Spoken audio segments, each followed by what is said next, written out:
This is VOCM Open Line. Call 709-273-5211 or 1-888-590-8626. The views and opinions of this program are not necessarily those of this station. The biggest conversation in Newfoundland and Labrador starts now.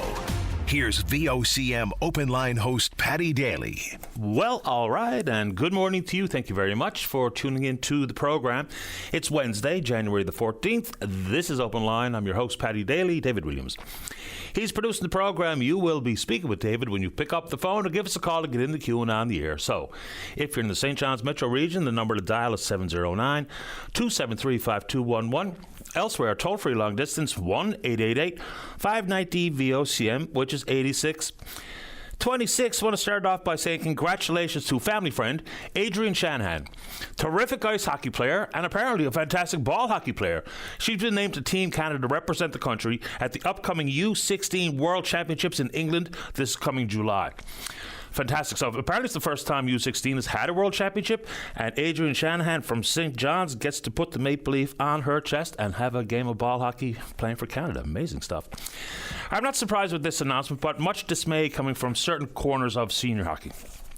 So the Deer Lake Red Wings, they're not going to participate in the upcoming Allen Cup, which is going to take place this year out of Conception Bay South. They talk about evolving player eligibility. They'll be less competitive. What's also been a shame is the Allen Cup is no longer a Hockey Canada sanctioned tournament. It's the oldest trophy competed for in the world of ice hockey. And it's no longer Hockey Canada in charge. There's just some committee out in Ontario that manages the Allen Cup and puts out the invitations. But the Deer Lake Red Wings will not be playing. I get a few emails about that. All right. For folks who are curling fans, of which there are many here, we know full well that the upcoming Brier at the Mary Brown Centre this February 27th through to the 8th of March is going to be a huge success. So far, already, 4,200 full event packages and more than 500 opening, closing and Thursday single day packages are sold out. So, if you're so inclined, next Tuesday, January the 20th at at noon, Newfoundland time, the limited number of remaining seats for all individual draws will go on sale. No pre-sale window, so you got to be ready with the clicker if you want to get one of those tickets. Now, some of the draws, we don't know who's going to be competing in them because not everything is settled or solved at this point, but we do know that Team Guzhu, so Guzhu, Nichols, Brandon Botcher, Jeff Walker, and Adam Casey is the alternate, Jeff Harford as the coach. They're going to be on the ice for draws 1, 3, 5, 9, 11, 13, and 15. And then you, of course, the last final round game is Team Canada, that's Brad Jacobs, versus Team Guzhu. All right, looking forward to that. All right, let's see here. So we were looking at tickets to possibly go to Toronto to see a World Cup game. Of course, Canada, Mexico, and the United States are hosting the World Cup this summer, June 11th through to July 19th. The tickets are way out of my price range, so we're not going. But there's pretty incredible stories developing around the world regarding fans and supporters of one country or another apparently not going to be able to even travel to the United States because of travel bans. So now that includes Senegal and the Ivory Coast. Already Haiti and Iran are part of that ban. You know, so I read some of these international stories, and for fans or supporters of these countries' soccer teams, not to get a chance to go to the World Cup because they don't have pre-existing visas is just so weird. So there are exemptions for the players and the coaching staff and immediate relatives. And I did read a story from the International Newswire talking about some of the concerns even voiced by people who are indeed going to be attending the World Cup, who are not English-speaking people. The worries about getting scooped up by ice. I mean, imagine in other parts of the world, as opposed to trying to afford the air travel, afford the tickets, afford the hotels, afford to eat, they're worried about being just out in public, looking around some of these American cities, and worried that maybe just because of how they look, that they might be scooped up by immigration and customs enforcement agents. What a wild story that is. Anyway, we can talk about all that stuff. All right, so this is not an American story. This is a Canadian story. So we know that there's upcoming negotiations to try and renegotiate a free trade deal, trilateral deal between Canada, the United States, and Mexico. CUSMA. All right. So this is, quote, coming from the president. There's no real advantage to it. It's irrelevant. Canada would love it. Canada wants it. They need it. So he's basically said that a deal that he signed that was, quote, from him, the best deal ever, is now no longer required. We're completely irrelevant. What's interesting on this front is that the industries that are in concern here, let's just take softwood lumber. The American construction industry has long said they prefer softwood lumber from this country. Why?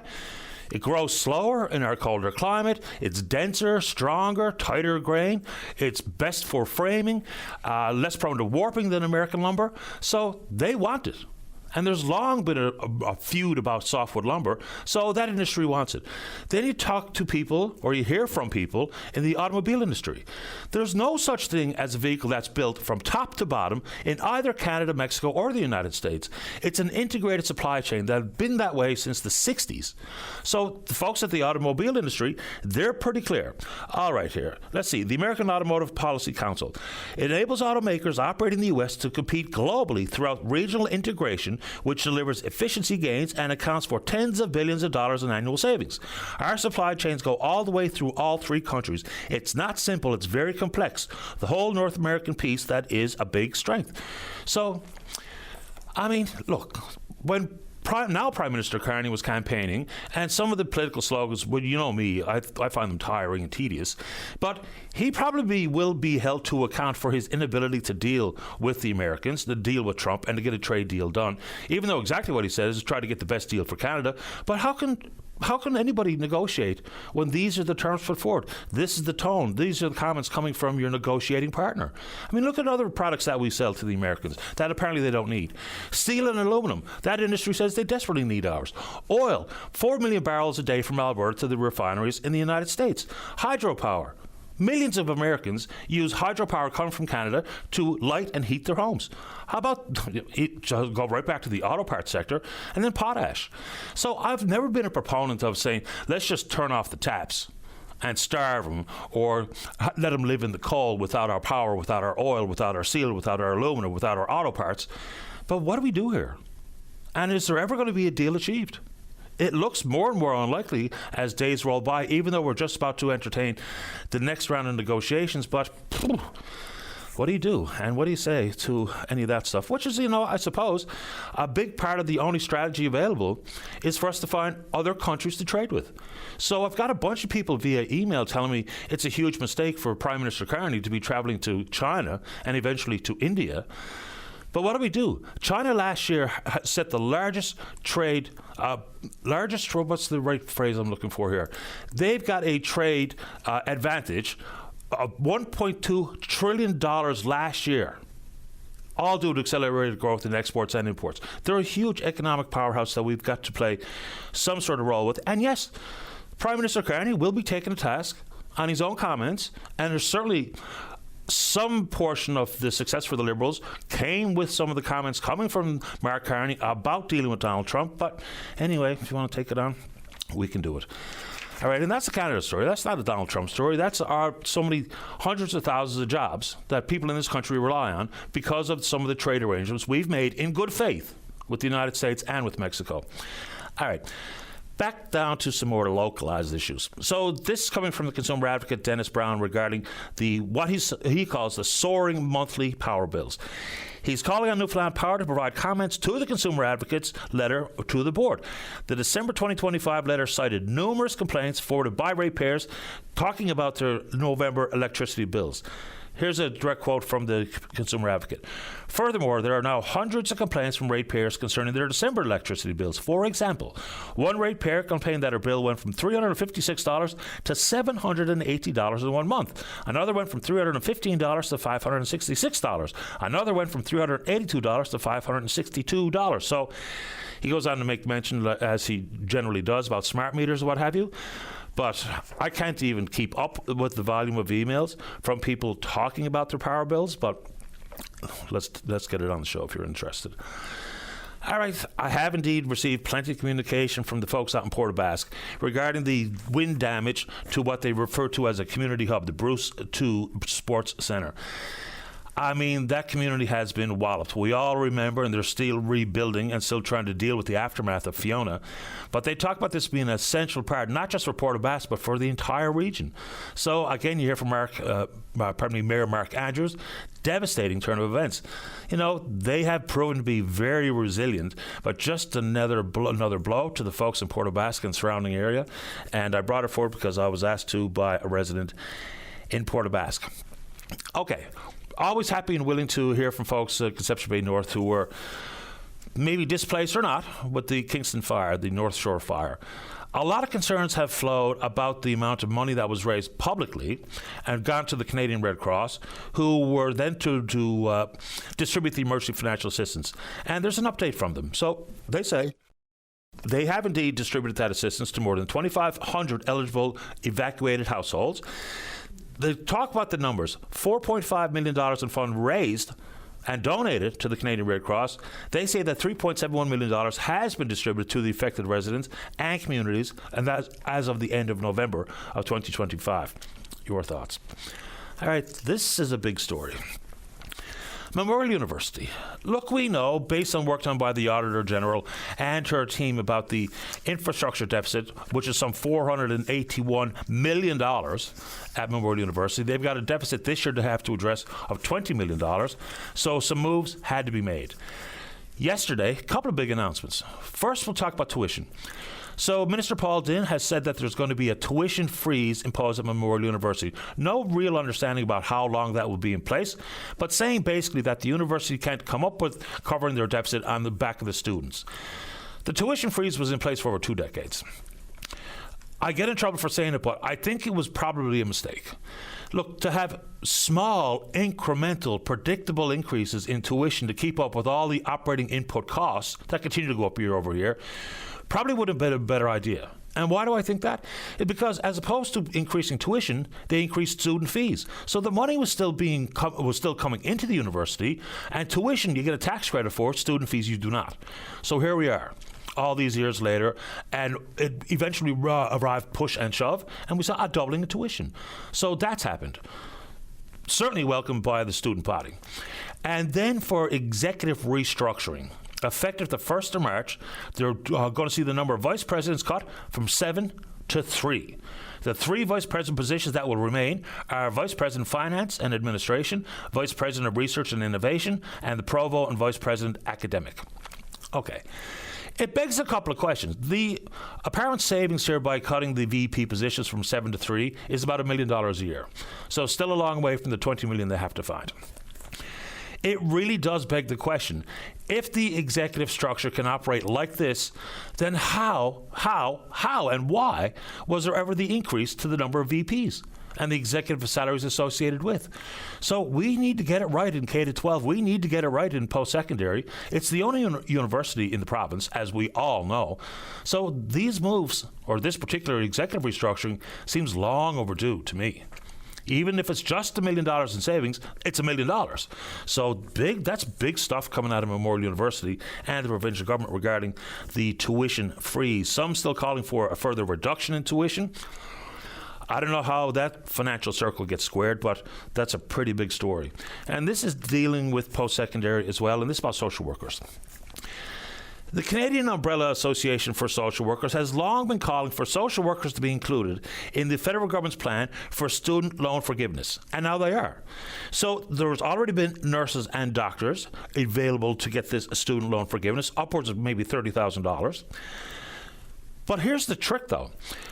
Only these jobs, whether they be dentists or teachers or pharmacists or doctors or nurses and now social workers, to qualify for the loan forgiveness, you have to work in a rural community or communities with a population of 30,000 people or less for at least 1 year. It probably makes sense for that sort of targeted approach to loan forgiveness, but social workers are an integral part of the healthcare system, and they work in a variety of different fields in the community. So social workers are breathing a sigh of relief knowing that now, even though they have to work in a rural community or a community with a population less than 30,000 people for at least 1 year, it's a really good start. And we hear from social workers all the time wondering how they've been left out of that particular conversation. All right, a couple more quick ones before we get to you. I hear a lot of stories from different provinces in the country regarding healthcare. All right, in Ontario, they're just about to put forward the next set of licenses for surgical and diagnostic centres to perform orthopaedic surgeries in the province in an attempt, of course, to reduce wait times. They apparently are having some success there.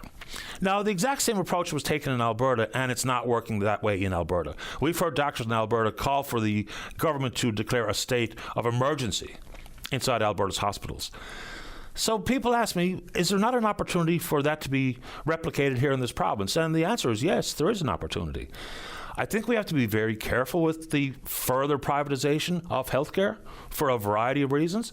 There are hybrid models in Europe, for instance, that may indeed work here, where you can be a doctor working in a private setting, even though most doctors now, like in their own clinic, for all intents and purposes, are subcontractors. It's very much private.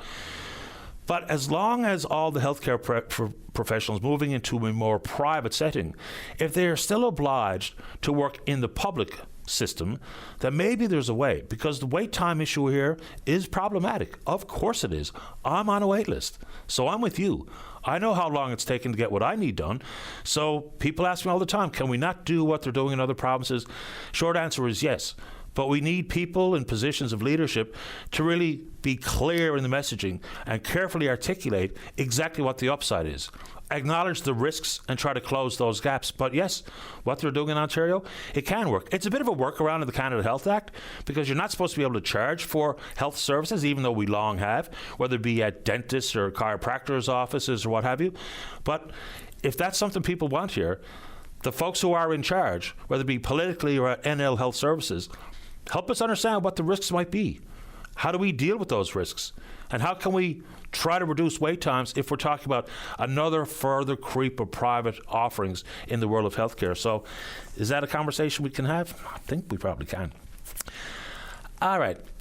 The next big decision coming militarily speaking, defense spending speaking, is going to be fighter jets. I mean, obviously we have to replace the CF-18 Hornets, some of which have been in service since 1982. So the conversation is whether we continue to order F-35s from the Americans, or we take up Saab's offer of the Gripen fighter jet. Now, it's important to note, back in 2021, the Department of Defense did a fighter jet competition, and the F-35 beat the Gripen fighter by a mile. So says the Defense Department. All right. Now we know what it's going to take to have further conversations about the Swedish Saab offering about Gripen fighter jets and having them built in Canada with the pledge to create some 12,000 jobs. There's a baseline for how many we'd have to order. We'd have to order 72 Gripen fighter jets and 6 surveillance aircraft. Look, I'm the furthest thing from any sort of expert or really not well-informed period about the capabilities of fighter jets. And very few people listening probably are. So how do we proceed with this conversation? We've already got 16 F-35s coming, and the commitment was for 88, but we haven't paid for the others, nor has there even been a price negotiated, so we're not obliged. Military experts will be leading the charge here, talking about how we can integrate 2 different fighter jets into our fleet. And that makes sense to me. When you only have one brand, then of course it's the same training across the board, the same maintenance across the board, and all the rest that goes with it. But I can hear different opinions from different so-called military experts about how difficult it might be or how it can be done and how it can be achievable. So we're talking about some $27 billion in spending if we go down the road of the the F-35, first order in 2022, that cost estimate for those, some $27 billion. So pretty big conversation. And how is this province poised to take advantage of some of the pledged defense spending? And don't get me going on Greenland or what have you. And just one more reference back to the email inbox. I do get asked about, why not put some of those bigger international stories on the front burner? Happy to do it. So if you're inclined or interested in talking about things that are happening in Gaza or in Ukraine, and yes, in Iran, the stories coming out of Iran are just unbelievable. So, of course, a significant percentage of the population wants to see regime change. And they've long said that. But you see the stories of no food, no internet, no cell phone service. And, it's probably worth reminding ourselves that when people say we live in some sort of dictatorship here and all the rest of it, these protests have seen extraordinary results insofar as some 16,000 plus people have been arrested.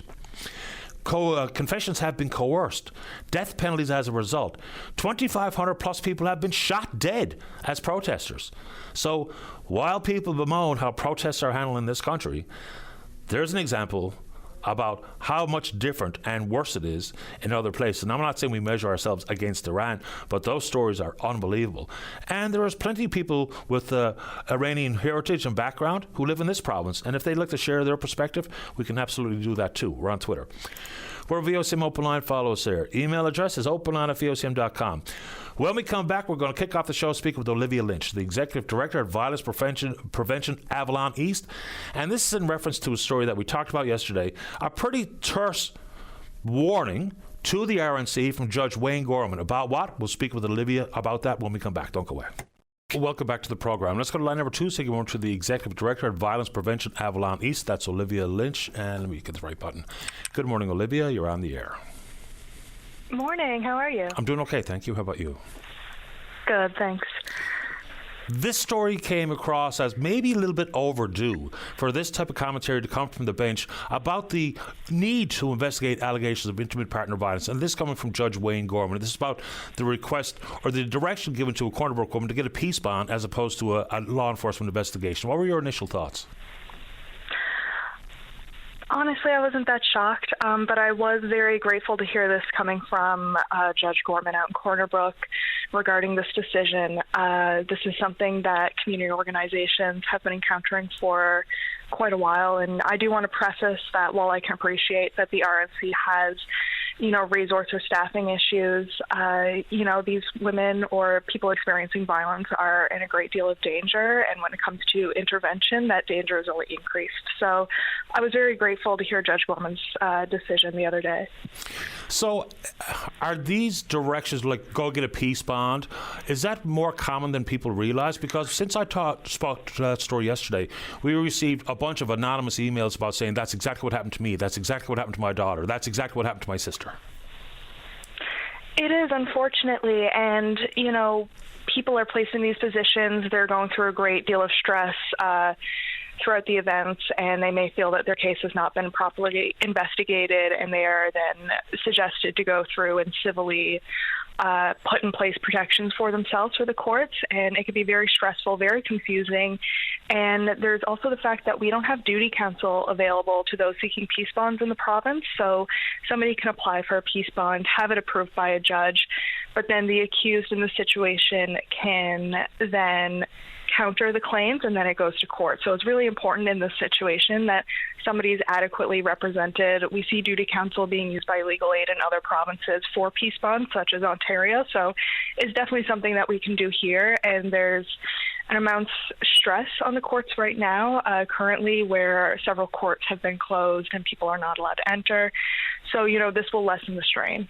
And just to break that down, so if you're applying for a peace bond, it ends up in court. Legal aid cannot and will not represent you. So consequently, it could be thousands of dollars for something that only has a 12-month lifespan, insofar as the peace bond. Unfortunately. Yes, unfortunately it does. And we also see the amount of breaches in the courts right now as well. So there are a lot of people breaching bail conditions, peace bonds. So it is really important to have a sound application in place and have proper representation that's not going to cost thousands of dollars, like you said, for 12 months max period. I mean, these are only cases where people have taken it upon themselves to finally file a complaint with law enforcement. And we know there's a bunch of people out there who will not, out of fear of repercussion or reprisal, because we also know that the possibility for the level of violence to become much more severe can happen after they come forward. So let's talk about bail for a second. The whole concept of reverse onus really makes sense, as opposed to the Crown trying to prove why you should not get bail. Now the person accused has to prove why they deserve bail, which is a completely different thing. Are we on the right track? Yes. And, many people who have very violent charges or repeat charges are currently being placed on bail specifically for intimate partner violence, and we need to have better measures put in place. Reverse onus can be a great tool to be used by the Crown. However, having, ankle monitors or panic buttons for those who are experiencing violence. So is currently being used in several other provinces for those who are on bail for who stand accused of serious IPV charges, and it has been proven very effective in reducing rates of repeat violence and breaches of bail conditions. Given the amount of work you've also done with ACT Now and IPV Reform NL Group, so we've just talked about Judge Wayne Gorman, his comments towards the RNC, and we've talked about bail a little bit and ankle monitors, what have you. What else are you working on that we should be talking about? So currently we are also working on education, respecting that the judiciary is a separate entity, but also having continuing IPV education for judges in this province to keep them up to date on the latest research or markers and patterns of coercive control, risk indicators at IPV and related issues. Strangulation training for RNC officers. It could be a very nuanced assault that happens to somebody, so ensuring that RNC officers have the proper tools as well as, risk assessments. We are aware that the RNC has access to ODERA. However, we are unsure how routinely it is being used or how many officers have access to this resource, especially in light of the July Auditor General's report of their indicated that there was an administrative oversight on what education and tools the RNC had access to and how many officers had training and such. Can you elaborate on what that training is? Yeah, so the ODERA risk assessment is a Ontario domestic risk assessment that's commonly used across provinces, and it can determine risk upon the scene. So if somebody is experiencing violence, some people face greater risks because of intersecting issues. So if there's been strangulation present in a relationship, we know that there's a 700% increase that somebody's at risk of homicide by that partner in the future. So having these tools to be able to determine and to also triage properly, going back to there's strains in our systems, we need to properly triage and determine who is at most risk and who needs these proper investigations. In conjunction with whether that be peace bonds or emergency protection orders. Sometimes I kind of struggle with how we even talk about this issue, which is a real problem, and I think that is part of the problem. When we speak with young men, when we speak with our sons, how we talk about this in a classroom setting, what do we need to do? Because it's about respect, it's about self-respect, it's about a variety of things where you need those attitudes and behaviors taught while you're young, as much as when we're trying to intervene as they grow into adulthood. So how should we be talking about this with younger men? Definitely. That's such an important conversation. We need to start having serious conversations about healthy relationships.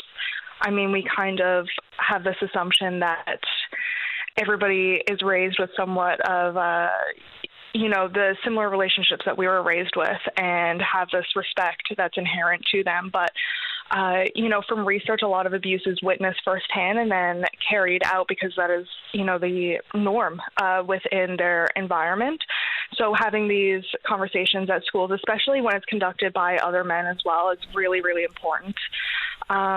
We are also offering bystander awareness training, which is especially important in the high school, early teens, late teens, early adulthood range, when people are getting into those, new relationships, navigating those hurdles or having arguments or disagreements. We have seen, such as the case that Judge Gorman was referencing, where this was a teenage relationship. Getting in there at a very early age, bystander awareness education, so other people are also aware of what may be healthy and what may not be, and how to intervene safely and offer safe support to those experiencing violence. I really appreciate your time this morning, Olivia. Would you like to say anything else while we have you? I believe that's everything. I really appreciate you having me on. I also want to highlight another issue we are currently working on is a woman who had her child abducted to Egypt. We are currently still fundraising to assist with legal costs accrued by this process. So we currently have a GoFundMe running. If anybody would like to contact me about how to support it or support this mother and daughter during this difficult time, please feel free to reach out. I could be contacted at violencepreventionae@gmail.com. Thank you. It's remarkable to me that even happened. How those passports weren't flagged is beyond me. I know, it's truly shocking, but it's another issue we'll be tackling once this issue is resolved. I appreciate your time. Keep up the good work, Olivia. Thank you. Have a good one. You too. Bye-bye. Olivia Lynch, the Executive Director at Violence Prevention Avalon East. And it's hard to segue out of conversations like that, but very quickly, as requested by a listener, I want to pass on big congratulations to Donnie and Sandy Earl on their marriage yesterday from Granny G and all the family out in Trepassey. So congratulations to Donnie and Sandy. And one more. I mentioned Adrian Shanahan has been named to play for Team Canada at the upcoming World Championships U16 ball hockey. Apparently she's not alone coming from this province. I only knew about Adrian because I'm friends with the family. So add to it Aubrey Bartlett, Alea Philpott, Anna Seymour, Avery Strong, and Patton Williams. Great hockey players, apparently, so congratulations to all hands. Let's get a break in. Don't go away. Welcome back to the show. Let's go to line number 1. Mike, you're on the air. Good morning, Paddy. Good morning to you. Paddy, I was listening to Barry Petton the other week, and I've been trying to get a meeting with him. I doubt it's going to happen, and probably after I finish this, he probably never will. But he was talking about the cost of the construction and that and everything else in the Newfoundland, the road paving and everything. And, you know, he's taking advice, the same thing as the Liberals did, and giving out these press conferences and that and stuff to basically pull the wool over the people's eyes.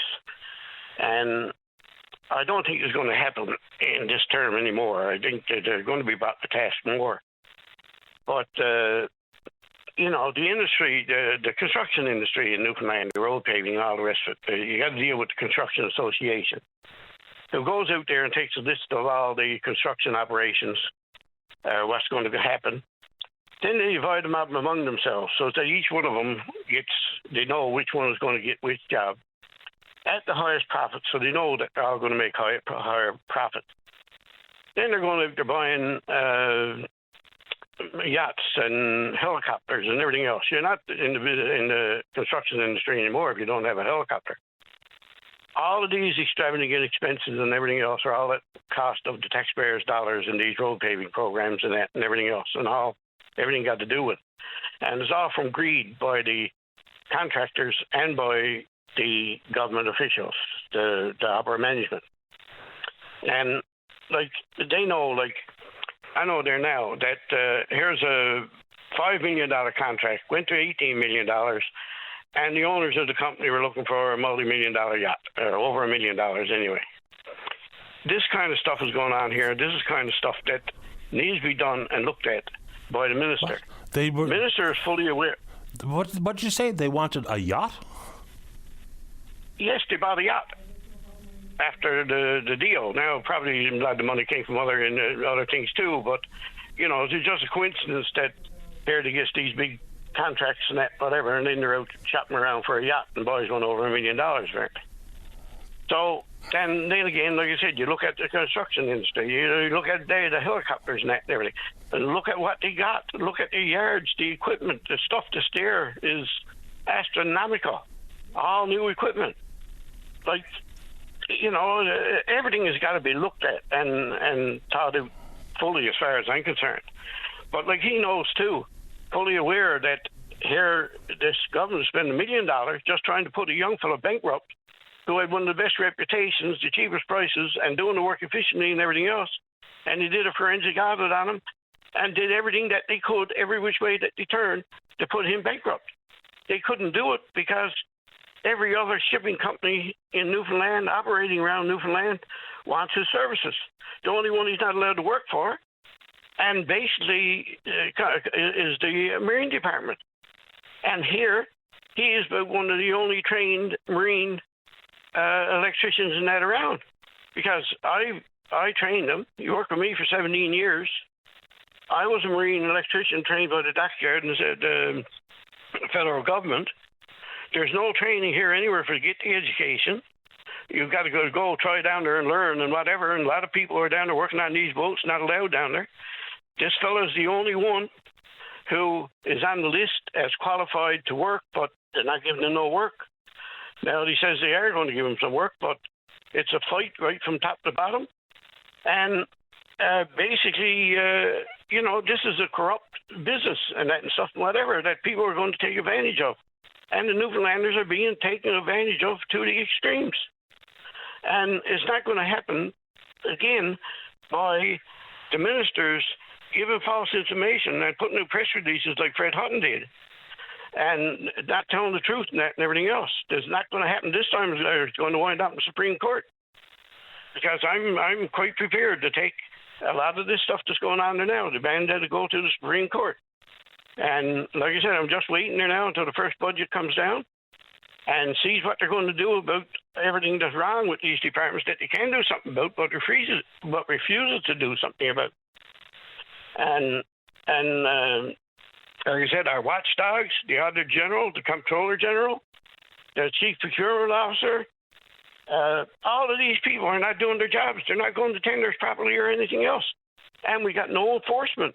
We need enforcement for all of these people that are making all these decisions, not in the best interest of Newfoundland, to pay penalties, be fired, or whatever, to do anything. Right now, there's no consequences for whatever they decide to do, and it's just ridiculous of what is causing the province, and we can't continue it. Everybody knows we can't continue it. And then you talk about the ferries. There, the Liberals are talking about, the faulty ferries that the PCs bought and that and all the rest of it. It's not the faulty ferries that the PCs bought. They at least tried to do something.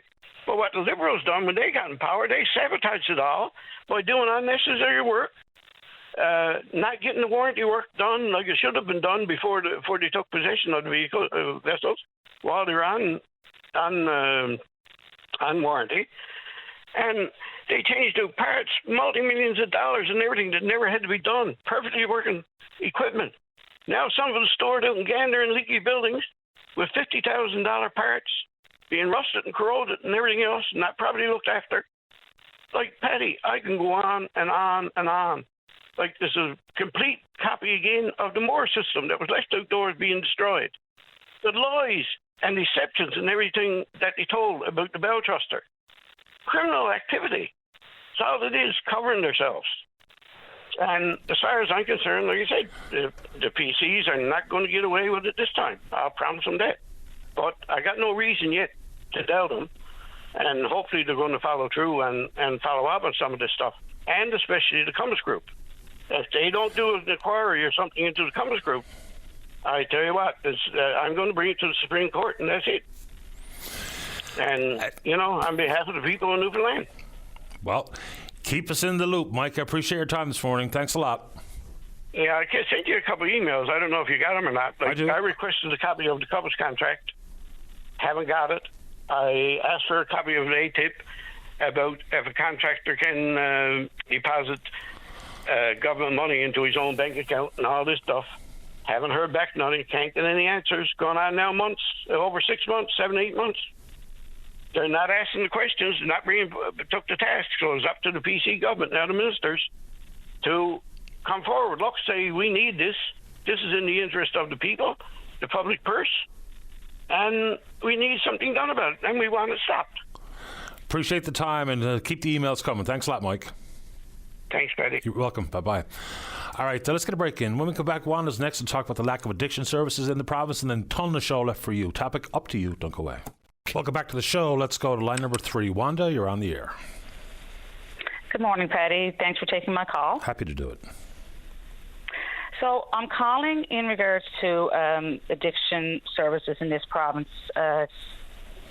specifically speaking to recovery, to rehabs in the province. I don't know if listeners realize this, but we have 2 adult rehabs in our province, which is Humberwood in Cornerbrook and the Grace Centre in Harbour Grace. These are provincially run by government, so that's fine. We also have a new addiction centre on Seminary Line. It's called Vida Nova. And they are presently waiting for government support via MCP. So my understanding of this, and I've been very involved with Vida Nova from the get-go, and I'm a huge advocate of recovery, whether it's provincial recovery or whether it's Vida Nova. So Vida Nova was promised support from our Liberal government while they were in power, and then a week before Vida Nova opened, it was rescinded. So going on to say they did give a grant at the time, and I'm lucky to say that my son actually got in Vita Nova under a government grant. So he was one of the first, clients who went through there. 6-week program. I can't say enough good about Vita Nova. I mean, they are, to me, they are staffed with an excellent staff. They are professional staff, including the psychologists with many, many years of experience in rehab, social workers, RNs, LPNs, and peer support workers who most of have lived experience. The good thing about Vita Nova and the difference in Vita Nova is that they offer detox. They have a doctor, Dr. Anthony Perrell, who runs the detox unit there. Then that person can go straight into the rehab, to recovery. It's all in the same building. Then, and the beauty of it, and the biggest important thing that we found, and what I found as a parent and my son found, is that, like, when you're finished rehab, where do you go? There's no safe place to go. A lot of times, because of the years of addiction, there's family problems, there's issues with the person coming back to live with family. And that's been true in my case. Vita Nova has a sober home. They have a transitional living. And there's really no cap on how long someone needs to stay there if they need to. So my point is, government, the PC government, when they were doing their campaign, Premier Wakeham put out a letter. It's on the Vita Nova website. You can go in and see it. I sent it to you as well, promising full support if they were elected to fund Vita Nova. To this day, there is still, as far as I know, my understanding, and I'm sure someone from Vita Nova can call to talk about this as well, they're still in negotiations. My question is, why are there still stumbling blocks? Who's blocking, MCP coverage? Now, I understand there has to be accountability, but we are in a drug epidemic in this province, in this country. And, the models that the government is using on NLHS is mainly harm reduction. And harm reduction is not working. If it was working, why would why is our drug use going up? Why is there more crime in our communities? Why is there more lethal drugs on the streets? It's evident because, and I'm not just blaming harm reduction, there is a place for harm reduction. However, recovery has to come first. When you get someone who wants to go to recovery, and again, that was one of our biggest stumbling blocks. I sent my son twice out of province, paid out of my pocket, because it's a 3-month wait. And then another point I have to make, and maybe someone from NLHS can answer this. Why is it that the beds at Humberwood and the beds at the Grace Centre, I'm not saying right at this moment, but there are lots of times when those beds are not filled to capacity, and we have hundreds of people dying literally to get into a rehab.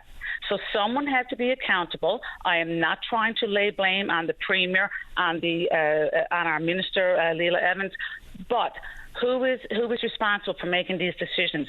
And if we don't have enough beds in the other provincial institutions, other rehabs, well then, to me, it's a given. Vita Nova is going to have 14 vacancies there in the next couple of weeks, and I have a lot of contact with the staff there, and so. And that's my plea. That's my concern. I mean, I don't know how else I can say it, but mental health and addictions in this province, and as you know, I'm sure you've had many, many calls on this. We built a brand new building. Sure, we spent millions of dollars building a brand new mental health and addiction facility. And guess what? There is not one bed in that building allocated to addictions. And that is a fact. I understood. So just a couple of things. Someone needs to be accountable. Right. Harm reduction does play a role, but from where I sit, harm reduction strategies and approaches has not kept up with the toxic nature and the addictive properties of some of the drugs that are so common on the streets now. Even Absolutely. the level of purity of cocaine 10 years ago compared to now, there's just two distinctly different things. Absolutely. I think you're on the right track here. So between harm reduction, expanded detox beds, trim the timeline between detox and rehabilitation, expand rehabilitation beds, and sober living is part of this conversation. I completely agree. Absolutely. Someone said to me this a little while ago, and I spent an afternoon reading a bunch of literature from the Canadian Centre for Addictions. And the key takeaways were pretty important. Things like, in sober living houses or homes. There's pretty strict house rules, and the possibility for relapse is vastly reduced if you go into a sober living home before you try to reintegrate into normal society, because it's a chaotic world, and the opportunity to relapse, if you're not in sober living, is much, much higher than it is if you go through a sober living home. So all of those moving parts combined, and they all need to be expanded. I mean, if you go to detox, say for instance, if I want to bed at Humberwood, I've got to go through a detox first. But for some places where you can detox, by the time you actually get a bed at Humberwood or Grace or anywhere else, you've got to go back to detox because you've already relapsed. Yeah. So we just haven't got the timeline streamlined enough so it can be actually as effective as we need it to be. This is not just a societal issue or a morality issue. It also has direct relationship with the healthcare system, a direct relationship with the criminal justice system. We just have to get on top of this much better than we are today. Absolutely, and you hit the nail on the head in many, many points, and thank God someone is realizing what's happening, and you're one of the people that are, and thank you for your support. I mean, I just don't know what else to say about it. I mean, when they're giving out millions of dollars to supply, give safe supply and crack pipes to people, and you know, honestly, like, it's not working. I mean, it doesn't take a rocket scientist to figure this out. Like, and methadone, another thing, like when you look at methadone, part of harm reduction, okay, methadone has its place to wean someone down off opioids, okay, yes it does. But I mean, I know families whose children are on methadone for 10 years and they're still using drugs. How, in the name of God, who's accountable to this? You know, the big pharmaceuticals are making the big money, aren't they, off this? I mean, I could stay on the phone all day and talk about it. But, right. I mean, I know I can't. But that's where I'm going to leave it. I mean, I'm so passionate about it. And I believe you are going to get a call from someone in a sober home in Mount Pearl that is actually, and that's all to the thanks of Guardians of Recovery, which I'm part of that group as well. And I think you're going to get a call from a young man there who is absolutely what you just said, Patty. You know, he's in a sober home. The environment there is just that he can now keep his recovery. He can get help with recovery. And this is one of the things Vita Nova offers. So, you know, I'm throwing my support behind them. I want some answers. I want, you know, whether it's a premier, whether it's the, why can't they get on the line, the premier or the minister or an LHS, and answer some of these questions? We have a right to know. Sure. We are paying our tax dollars for this, and they work for us, not the other way around. I think there's a upside, fiscally speaking, if we get this right. I mean, the cost to the provincial governments right across the country when we talk about dealing with addiction is extraordinary. Huge sums of money being spent, but the problem is only growing. So there's no shame in going back to the drawing board and say, okay, what we're doing isn't working. Here's the next strategy. Thank you. And then just measure it into the future. Because, I mean, there's not bad people working on harm reduction. They're doing the best they can with the current strategy 100%. And spending. So we're just... You know, again, we got to go back to the drawing board and realize that this is not working. You are so right. Just reflect on what we've actually achieved here. And I hope that young person at the sober living home gives us a call here this morning. The world of drugs has just changed dramatically. It really has. I mean, you see the neighborhoods that have been overwhelmed by people who are in the death spirals of addiction. Boy, it looks different than it did a decade ago, and it's going to get worse into the future. Wanda, I really appreciate the time here this morning. Would you like to say anything else quick before I have to go? The only thing I'd like to add is that I'm hoping someone from Vita Nova will call, because it's good to hear from them as well. And thank you so much for listening, and you are hitting the nail on the head on so many points. So maybe you should be running for office because I'm telling you, you hit the nail on the head on many, many points. So thank you so much for that. I can barely operate my microphone, Wanda, so maybe I'm not the best one. I appreciate your time. You did a great job. Stay in touch. Thank you so much. Okay. Bye-bye. All right, let's get a break in. When we come back, plenty of time left for you. Whatever you want to talk about is exactly what I want to talk about. Don't go away. Welcome back to the show. Let's go. Line number 2. Alan, you're on the air. Hey, Patty, how we doing? Doing okay. How about you? Well, not too bad. I'll tell you what I'm calling in there now. This happened like a year or so ago, but anyway, I started something there last week, and they kind of jogged my memory, said that one of their bags of garbage was missing, and mine was too at one point. So I came home, I was checked the garbage, and the garbage wasn't gone, but I lifted the lid to see, and there's a bag that was missing. It was one of the black garbage bags. So I called the city and asked them why they took it. And first of all, she said they never took it. I said, listen, I know you took it because who else would do? I said, I put on recycling and it's gone. You guys don't get it, right? So she said, well, that recycling is your property and you got to hang on to that until someone comes to pick it up, right? More or less stay home from work, right? Which is freaking ludicrous, right? So I said, I wasn't too happy with it. So she said, I'll tell you what, I'll send someone in to talk to you. And this supervisor came in. I do believe his name was Don. I'm not 100% sure. But after talk a little bit, and I told us, Butcher Recycle was open. It was taken the next morning for the truck gets around. And he did eventually, he did admit to that they do go around and randomly take people's garbage and check them for recycling. Right, that's all fine and then, but these black bags are supposed to be for private. So I said to him, so like, who allowed you guys to go to these bags? They're supposed to be private. He said it came right straight from the top. Now, I don't know if it's top of the apartment or from Danny Breen or not, but I mean, that's invasion of privacy. That's the whole idea of having them black bags. Yeah, so just let me ask this basic question. Someone stole a black garbage bag out of your garbage bin? Well, it was the city took it. The city took it, and they checks it for recycling, because I put on recycling, but before the recycling truck gets there, it's picked up off the street, and someone goes off with it in a truck or a van or a car or whatever, right? And basically, they do random checks, and they're not supposed to be looking in these black bags, but apparently they are. And just like last year, I kind of forgot about it until a pastor mentioned to me last week that they came home and a couple of bags were gone in the garbage. Some was there, some wasn't. And anyway, apparently they figured that's what happened. The city took it because they don't put on recycling either, right? So what the guys doing? They're doing random checks, and that's privacy concerns, those black bags. So why are they doing it? And if they're doing it, so I think you should let go for invasion of privacy, to be honest with you. It's ridiculous. I don't even know what would possess anyone to want to open up the black garbage bag. Yeah. Well, don't know, man. I guess they're checking for. Well, he told me they check for recyclables. Make sure no one's putting out recyclables in their trash instead of putting it out to be recycled. Yeah, I think his name was Don. I can't remember for sure. Right? I don't know, but I mean, it's not illegal to not recycle, so that's sort of a flimsy way to get into the privacy bag. So even like, what do? So if they open it and they find a couple of water bottles or a couple of pop tins, they take it out and go bring it to the recycling depot? Or like, I'm not really sure what's going on here. No, they'll give you a fine for it, apparently. Right, but the surprise was on them because it was just old flowers and some empty cat litter box, right? So man, they had to work for it, but you know what I mean? It was absolutely ridiculous.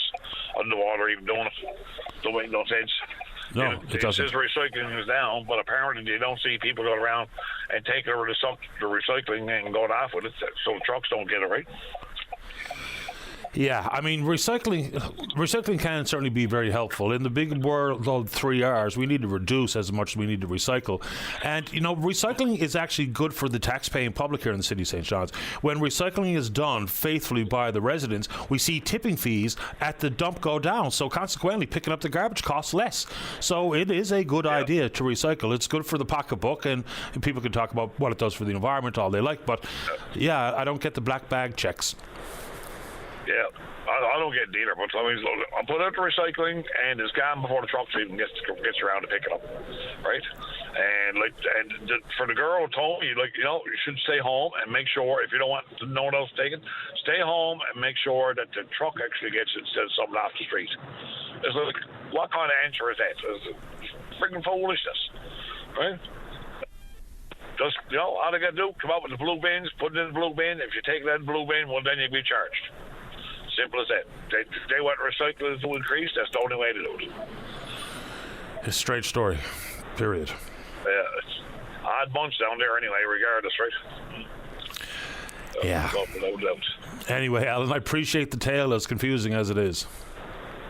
Oh, no, yeah, it is a bit tangled. You kind of got me through for a loop, right? But it's got one more thing to say. Okay. Penny Daily for 2029.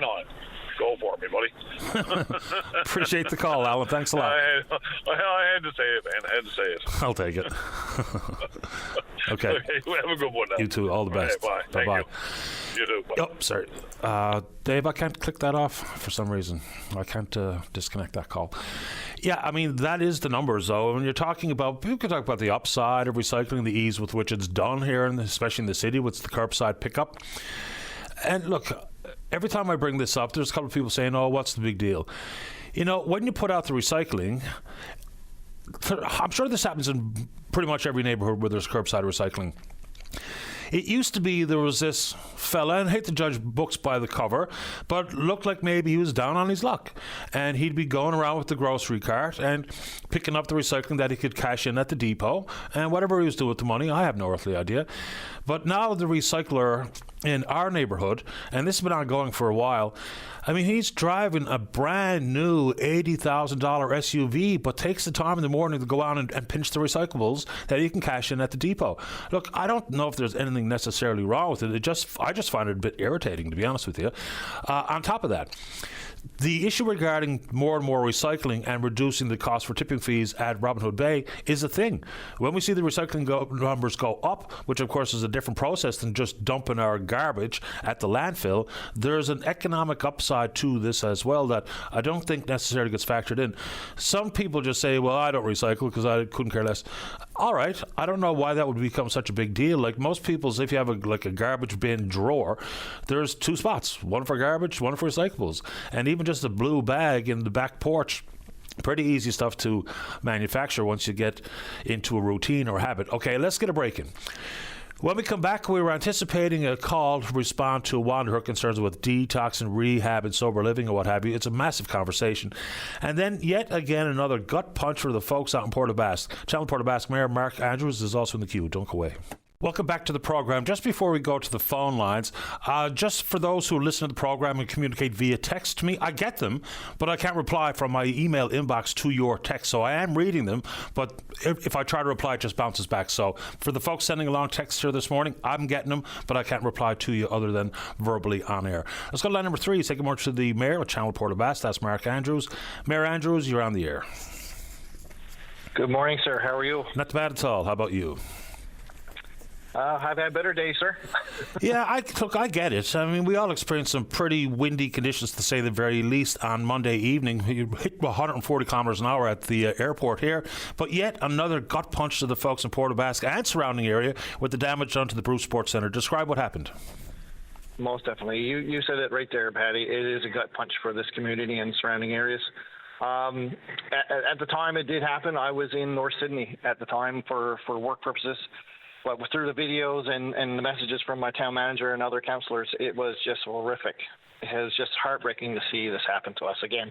Like another event like this is crazy. Not everyone has seen the video, so just describe as best you can the extent of the damage. Well, we have contractors on site right now. I'm at the Bruce 2 Sports Centre right now. They are on site. But the day it did happen, through the videos, it was the actual membrane that we just had installed this past summer. Just the fascia or whatnot let go, and the wind got underneath the rubber membrane, and it just went up like a kite, like a parachute, and just folded over on itself. It was just horrific sight to see. Yeah, I saw the video. I was like, oh no, not again. And so you talk about the rubber membrane. And so what was the material the roof was actually made of? It's probably a half-inch, 3/4 inch rubber membrane, and there's insulation underneath. It was installed properly. You know, it's just horrific winds just got underneath it with damage to some of the fascia maybe, and got underneath that membrane and did the damage it did. And this, sometimes when we refer to something as a sports centre, people think, well, that's just all it is, just an opportunity to play some sports. But things like these types of facilities, they become community hubs. So describe the impact to the community. This is a pillar in our community. It has a ice rink. It has a curling rink. It has a weightlifting equipment sports center. It has a bowling alley. It has a swimming pool. It is an all-around facility. It'll match anywhere across the island, and we have so many sports teams that come in here and just in awe of our facility. And this is like you said, it's a gut punch to the whole community and the surrounding areas. So I know these are early days, but do we have any idea about timelines to begin the construction, to put it back in place, or any of those associated next steps? Well, we were on the phone with our insurance provider, and they were on scene yesterday doing the first initial assessments. They have a crew on the way, and some have already shown up here this morning. They're just assessing the damage right now and kind of seeing where they can go with it and see how, and the timelines.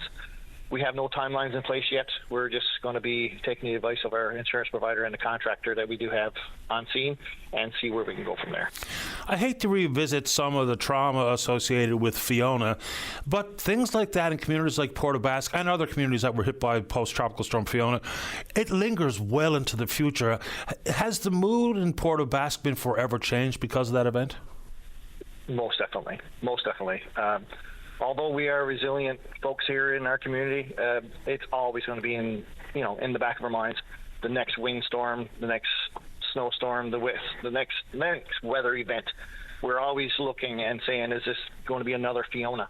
Is this going to be affecting us any worse than it already has? It's just, it's unfortunate. It's really heartbreaking. It's unbelievable times. Anything else you'd like to add to it this morning, Mayor? Pardon me? Is there anything else you'd like to add to the conversation this morning? I just want to put out to your listeners and to the people of the community and the surrounding areas, the Southwest Coast in general. We are resilient. We will be strong. We're stronger together than apart, and we will get through this together. And we will be closing off the parking lot to the Bruce 2 Sports Center, just for safety concerns and when the contractor is here. And if we have to close the road off, which is Hardy's Arterial, we'll be making that post through social media platform and our texting service that we do in emergency situations. So, I guess I should ask, it's one thing for the roof to be damaged and need to be replaced, but do we have an understanding of the extent of the damage inside the facility? Well, I did my first initial assessment. I was, like I said, I was in North Sydney when it all happened. I got home last night. The meeting room, we can see sky up through the roof. We have a couple of like the minor hockey and the figure skating have rooms for the equipment and stuff like that. So equipment rooms, you can see sky up through there. The contractors, like I said, are on site. We have plastic in place. We have other things in place because we have another weather event coming with rain and wind. So they're going to be trying their best to get some covering over those holes, and so they won't get no more damage inside. I appreciate the update this morning, Mayor Andrews. You're always welcome. Thank you very much, Patty. Take care. Bye-bye. Have a great day. You too. As Channel Port aux Basques Mayor Mark Andrews, just doesn't seem like the hits stop coming. Let's keep rolling. Let's go to line number 1. Garrett, you're on the air. Hello, Patty. How you doing? Doing okay. How about you? Oh, not too bad. I was just calling to kind of echo what one of the women were calling about earlier with the addiction issues here in Newfoundland and Labrador. Okay. So I'm a recovering addict, and lucky enough, I got into the Guardians of Recovery for Sober Living Home in Newfoundland and Labrador. And just to talk about the process of me getting here, I know that woman spoke a lot about the harm reduction system that our government is going by right now and using, and my experience led me here was I was up to at a Providence treatment facility. I came home and was living with family, and I did have a relapse and lost my living accommodations with them, and ended up going through the homeless shelter system here. And I was lucky enough that I ended up in a place where I could walk to the Triangle Social Center there, where they have afternoon AA meetings. Got connected to a couple of people who were actively working with Guardians of Recovery and got my name in, and lucky enough managed to get here. But to talk about the harm reduction system that they're using is in my opinion, of going through the homeless shelter system. The one I was in was at 10 St. Clair's there on the Good Samaritan Church, and it really opened my eyes to how people in a really vulnerable position are given access to, you can go in and ask the staff there for syringes, and you can use those syringes in the bathroom. There are sharps containers everywhere. Multiple times I've seen them knocked on the floor where you go to use the bathroom, and there's all these used needles on the floor. You go outside in the gazebo where they actively inject drugs, and there's needles and paraphernalia around there everywhere. So, I mean, you can ask for pipes here for smoking hard drugs. Get up at 2 o'clock in the morning to go use the bathroom, and the smell of hard drugs are in the building, which, as a recovering addict, is very triggering. It's a near impossible situation to get through clean and sober. And of course, a relapse is what led me to be there.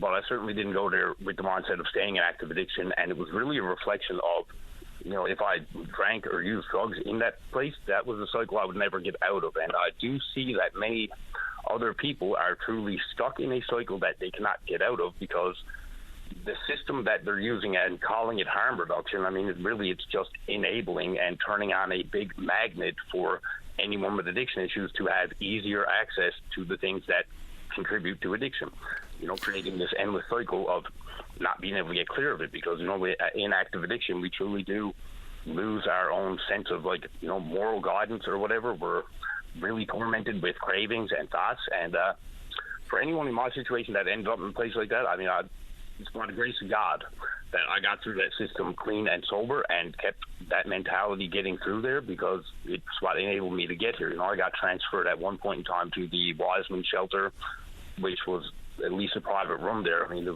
were 16 people sleeping in one room at the Safe Haven shelter, and in the other room it's even more again. I left there with a really severe lung infection and stuff like that, and it's just it's a symptom of a much bigger problem there. I mean, that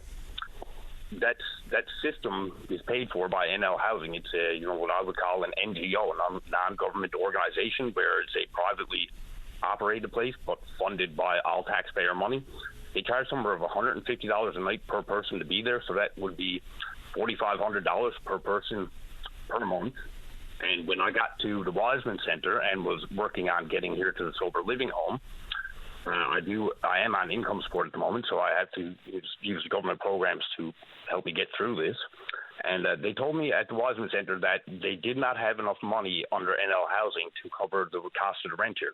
So, if I went to a homeless shelter, they had the money to pay the $4,500 to an NGO, but to get me into a sober living facility, which is a fraction of that cost, they had to put me on another subsidized program for some reason, because NL Housing didn't have enough money. But if I couldn't leave the shelter system, they had the money to keep funding that for some reason. It don't really make sense to me.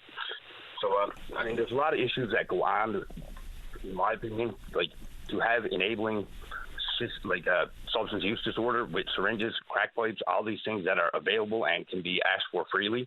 You get a 25-cent toothbrush there to brush your teeth, but then they got, expensive drug paraphernalia there that you can use to inject harmful things into our body.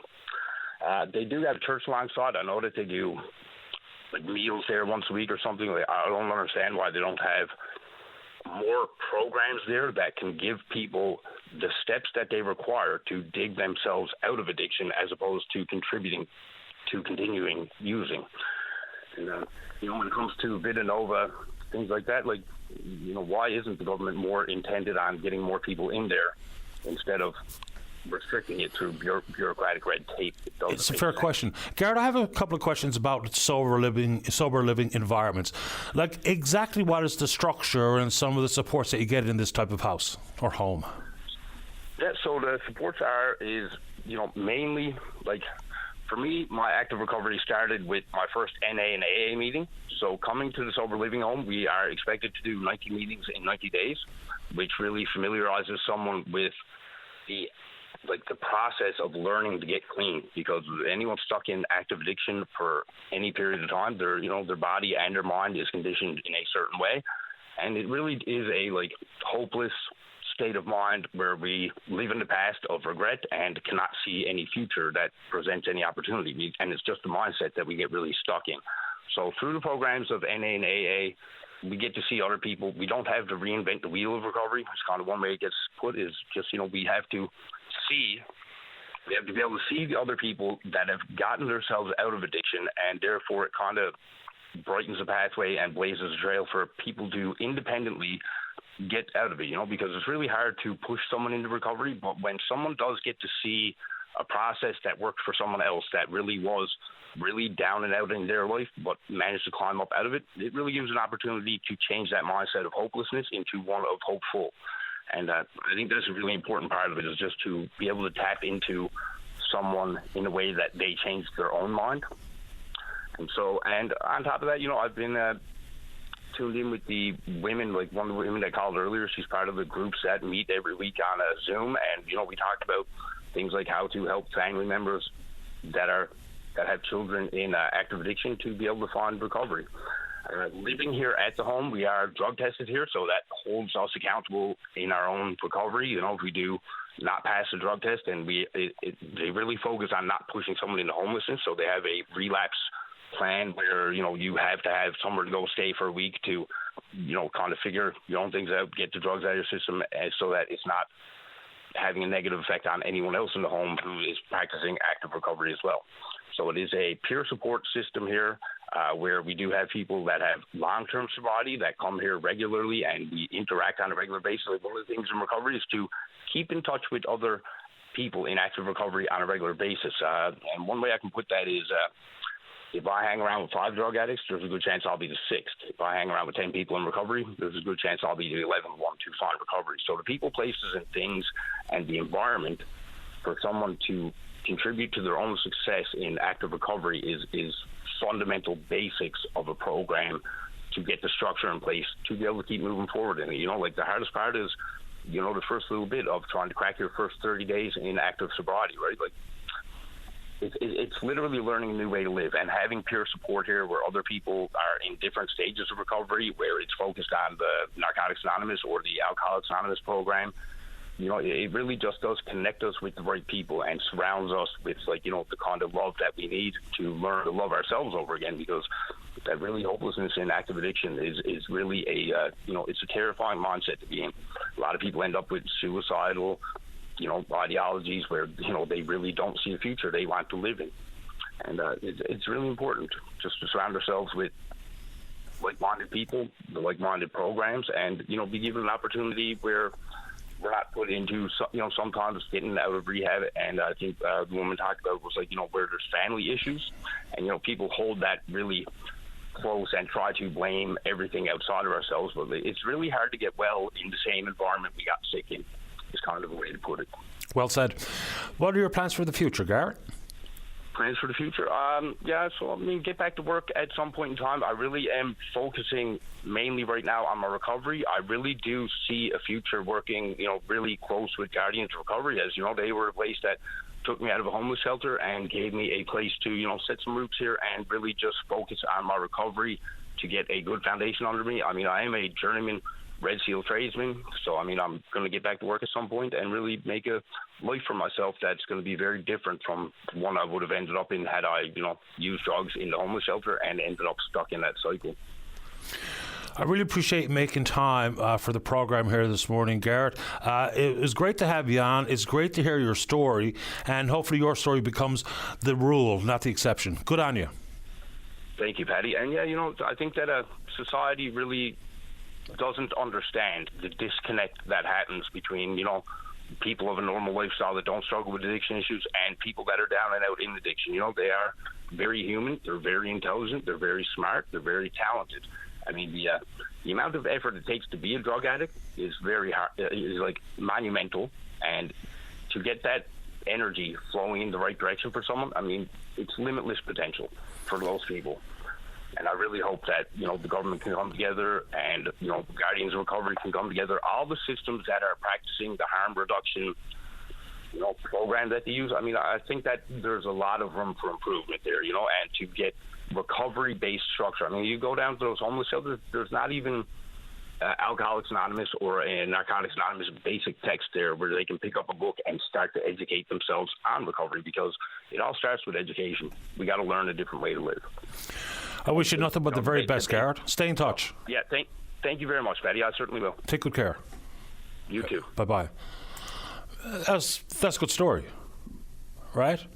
And really well put, well articulated thoughts there. Boy, oh boy. Let's get a break and don't go away.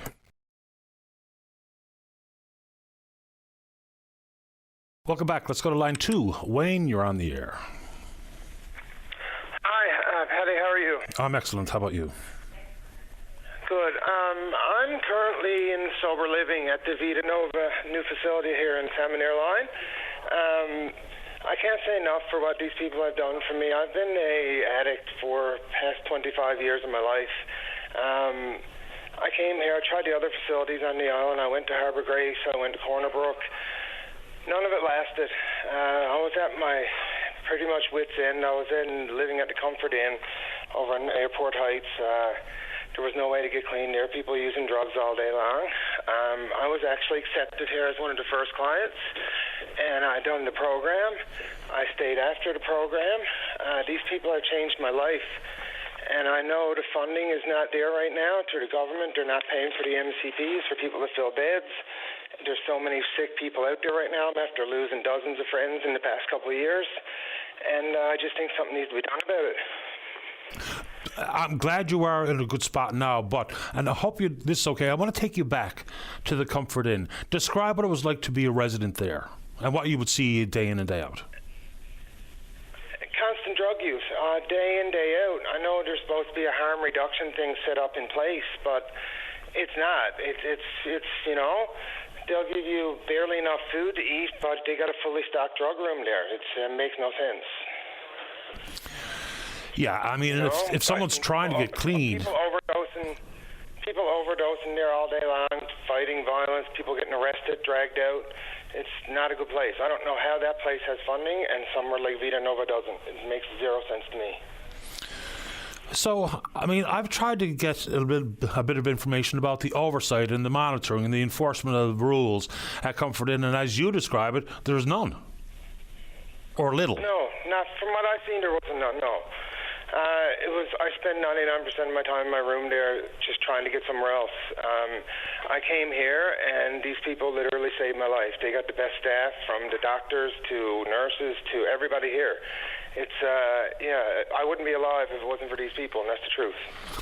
And so just talk about the path you're on now and your pathway of recovery, or the progress in your recovery. Because I guess it's a lifelong recovery. Yeah, well, like I said, I've been struggling with addiction for 25 years, and I didn't think I'd ever get help. I spent lots of time in other facilities, none of it helped. I came here, done the program. They do things different here, and it worked. It worked. I've been clean now almost 5 months. My life has never been better. Really pleased to hear that. I don't want to ask questions that are going to put you in a difficult spot, but living with the addiction as long as you did, is this your first time trying to attempt rehabilitation? No, it's not my first time. I've been trying on and off my whole life. I just couldn't get any sober time in. You check into a facility like, say, Grace Center, where I was before. I was there for 4 weeks. They leave. You go back out on the street. They're not trying to find you a place to live. There's no sober living. There's nothing. When you come to a place like Vita Nova, you don't get put on the street. You stay, and they make sure you got somewhere to go. You do the sober living program. It works. There's a lot of people in this province that needs that help. No doubt about it. I mean, there is no debate on that point. Wayne, I'm glad you sound like you're on a good pathway to hopefully a long-term recovery. Anything else you'd like to tell us this morning? No, that's good. Just like I said, this place needs funding. These people have been paying for clients to come in out of their own pocket with nothing, just to keep the place open, just to help people. The government really needs to look into paying for beds, paying for MCP. The word needs to be out there, it needs to be heard. Really good to have you on the show, Wayne. I wish you nothing but the best of luck. Okay. Take good care of yourself. Bye-bye. It's the hard work, right? You know, and we've heard from people, sometimes very privately and quietly, about when the revelation came to their mind that enough is enough, I need the help. So when people have arrived at that point in their life, in their addiction, there is no good reason in this world why help should be readily available in a timely fashion and extended as long as it's required. Because just think about it. You know, what's the possibility for your overall health to be seriously damaged by a drug or an alcohol or whatever type of addiction? And then what's the likelihood of your being sick to the point where you're interacting with the healthcare system all the time? hospitalization costs huge money. I'm pretty sure if we did a mathematical exercise about ensuring that we expanded detox, rehab, and sober living compared to the interaction with the healthcare system and the potential for there to be involvement in criminal activity and what that costs society and what it costs if you end up being imprisoned because of it. Boy, oh boy, I think we can make a pretty clear mathematical effort and comparison to ensure that investment in recovery, sobriety, treatment will cost far less than the other side of the equation, being hospitalized or being in prison. Let's get a break in. When we come back, plenty of show for you. I know we had a couple of very similar conversations there back to back to back, but the topics are endless, and you can pick one and join us right after this. Don't go away. Welcome back to the show. Let us go. Line number one, say good morning to the general manager and coach of the Conception Bay Baker Flooring Senior Blues. That's Jonathan Kavanagh. Jonathan, you're on the air. Hey, Patty, how's it going? That's kind. How about you? Number one, appreciate the opportunity here this morning to get on the air. I'd really be remiss, Patty, if I didn't take the opportunity to say long-time listener, first-time caller. Good man. Welcome to the program. Yeah. So, Patty, just wanted to give you a call to discuss the game we got coming up this weekend. So, a little event we started a few years ago to honor Sammy Porter in CBS was an event called the Sammy's Superhero Game. And so what we do there, Patty, is it's a regular season game, 2 points on the line this time of year. That's very important, but it's also a community event. And what we do is we'll actually wear superhero jerseys. So we wear a custom set of jerseys for that particular game. It's an afternoon game. It's free for youth, so we get a pretty big crowd out there. And all proceeds from that game, Patty, will go to the Sammy Climb Higher Foundation. So it's kind of we get a couple of things accomplished that one there. It's a fundraiser for the event. It draws some attention to the foundation, and we also take the opportunity. We kind of, while it's a superhero on the ice, we also take the opportunity to honor some real life superheroes. So, Patty, as you know, each of our communities are all full with local real life superheroes who go above and beyond every day, whether that's part of their professional work as a nurse, a doctor, police officer, firefighter, whatever it may be, or whether they're just friends and family or colleagues of someone who's going through a rough time, and they go above and beyond to help them get through that. We honor some of those people at the start of the game. So that's happening this Sunday at 2 o'clock at the Conception Bay South Arena, when us, the Baker Flooring Blues, will take on the Outer Cove Marines. So this year's game, the superhero game, is dedicated to the memory of J.D. Traynor. Tell us about J.D. Yeah, so I'll admit, Patty, I never got to meet J.D., unfortunately, but got to know his family a little bit last year, and I know a number of folks here in Paradise who really got the pleasure to coach him, and just an amazing individual, Patty. So strong, like what he went through, and how he just continued on and lived a regular life is amazing. It's inspiring, and his family is just great. And so the fact that they're allowing us to honor him this year is truly special to us. So his family will be on hand Sunday, and in fact they'll be honoring some of the real life superheroes that were there for them. I think it's great what you're doing. It's been a huge success over the years. This is the 4th annual. In the past 3 years, you were able to make a donation to the tune of around $40,000 by auctioning off the game-worn jerseys, 50-50 sales, adult admission. So it's a good thing you're doing for the community, Jonathan. Good on you and the club.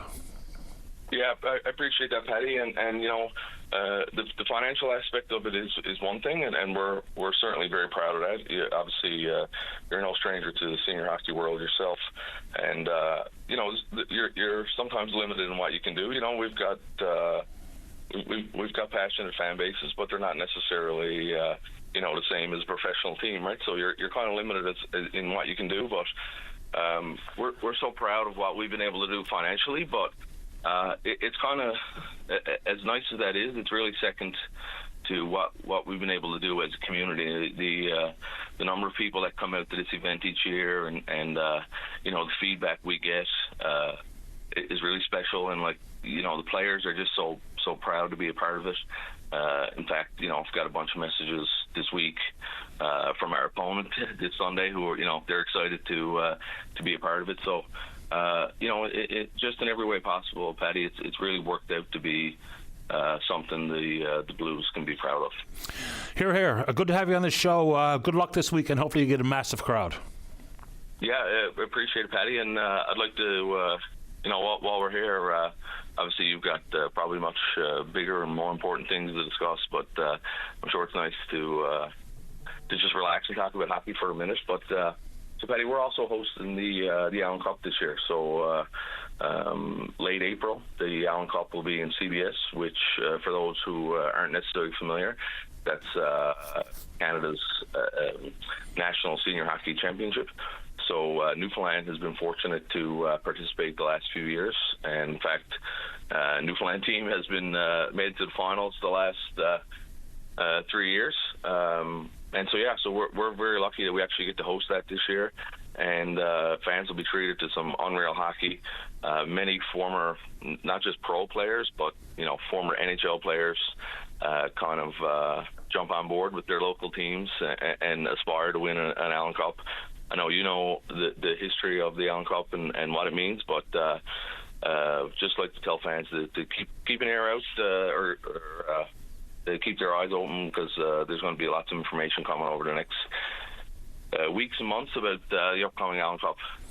I'm looking forward to it. It's too bad Deer Lake is not going to participate. I understand the reasons, and so be it. I don't know if you want to comment on it, but it's really too bad Hockey Canada does not take over the Allen Cup again and make it a Hockey Canada sanctioned event, and maybe try to encourage all of the provinces that have active senior hockey associations, put a team in the friggin' Allen Cup. I mean, it used to be one of the most prestigious championships of the calendar year in the world of ice hockey. It's a shame it's kind of gone to the way of by invitation and those types of things. I remember when we were kids, when the Cornerbrook Royals won it and a bunch of Caps got called up to play for them, we were thrilled. I mean, when Charlottetown would come to town to play the Caps in an Allen Cup playdown, you could not get in the building. So I wish it got revived to the level that it once was, because not that long ago it was a big, big, big deal. Not to say it's not a big deal today, but you know the point I'm making. When Hockey Canada sanctioned it, man, it was just wild. When we lived in Alberta, and you end up Stony Plain going up against Stony Creek and all of these communities with these legendary hockey franchises. It's massive, and hopefully it's going to be massive this year and into the future. Yeah, Paddy. So, as for Deer Lake and their decision, so as the host committee, the rules on who can compete and how they can build their roster is out of our hands. But yeah, it's unfortunate. We were looking forward to having them as part of this, and they got to make the decisions that are best for their team. As for Hockey Canada and their involvement, so it a little, might be semantics, Paddy, but it is a Hockey Canada sanctioned event, but it's not a Hockey Canada operated event. Yeah, so, fair enough. It's sanctioned by Hockey Canada. We'll have Hockey Canada referees, and we're registered with Hockey Canada and all that stuff. But my understanding of it, and I'm certainly not the expert on this part of it, Paddy, but the Ontario Hockey Association, or OHA, they're trying to get it back to exactly what you just described, and so that's what we're currently going through, is the revival of the Allen Cup and getting back to, I'm sure we all tuned in to TSN and watched the Bentley Generals take on the, Clarenville Caribous and the Grand Falls Cataracts, things of that nature. So we'd love to get back to that, and that's what we're trying to build towards, and that's what the OHA is trying to do. And I hope we get there too, Paddy. I have a lot of respect for the Allen Cup, and I'd love to get back to exactly what you just described, and I hope that's the direction we're moving in. And obviously, there's going to be some bumps in the road when you get back to doing that. But I think this April in CBS is going to be another step forward towards that revival. We're going to be more than happy to give it some promotion here on this program. And you mentioned the Cataracts and the Caraboos, both Allen Cup winners, in addition to the Corner Brook Royals. And just a quick comment on the Outer Cove Marines. So until Tommy Beckett and James Cadigan and others revived the Outer Cove franchise, I was the last coach they had. I coached them out of existence before they got revived by Beckett and Cadigan. Betty, we all got to hang our hat on something, right? Oh, man. So, hats off to Tommy and James. It's not easy, Patty. They basically started from scratch, and they're building every year, and they're working towards something great, and they're doing it the right way, right? They're building it with local players, local sponsors. It's a process. It's not the days of just throwing money at something and signing a bunch of big players in senior hockey. Those days are over. We got away from that here in the Avalon East for good reasons. It's not sustainable. It doesn't work in the long run. So, there's going to be some growing pains, but they're certainly moving in the right direction. Each year they've been stepping up, getting a little bit better, and I think in no time, Patty, they might be calling you again, looking for a new coach. Looking to bring you back. It's if they don't read history. Jonathan, good to have you on the show. Good luck this weekend and the rest of the way. Yeah, I really appreciate time, Patty. And as always, every now and then you'll get an email or a text from me asking you to promote something, and you always do that for me, and it's greatly appreciated. Happy to do it. Stay in touch. Awesome. Thanks, Patty. You're welcome. Bye-bye. Jonathan Kavanagh, GM and coach of the Conception Bay South Baker Flooring Senior Blues. All right, let's get a break in for the news. Today's a good day to get on the show, so give us a call during the news break. Don't go away. You're listening to a rebroadcast of VOCM Open Line. Have your say by calling 709-273-5211 or 1-888-590-8626 and listen live weekday mornings at 9 a.m. Welcome back to the show. Let's go to line number 1. Nishkov, you're on the air. Yes, good morning. Good morning to you. I want to call to let seniors know about the government dental plan. That's not what everybody think it is. If you're a senior and you're getting a government pension, you're not entitled to the dental plan. You're right. And the reason for that is, and this pertains to everybody, if you had private insurance from your employer that included dental, you don't qualify for the National Dental Plan. And it gets even worse. Even if you opted out of some private insurance dental plans, because you had the ability to have the coverage, you may not qualify for the Canada Dental Care Plan. You're right. Right. Yeah, right. But I never had private dental. And I didn't know nothing about it. I mean, I didn't apply for this dental plan anyway. They sent out the application to me, and I applied for it. And so here I got a letter there now, just before the holidays, that I don't qualify for it. And here now, I'm out just about $700 worth of work I had done last year on my teeth, and I got to pay that back. Yeah. I mean, some of this is because it was so rushed.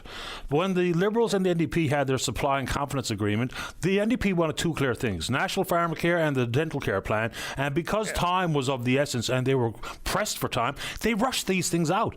Even the dentists and the hygienists across the country, they didn't even know what was going on at the 11th hour. So there's a reason why this is not working the way it should.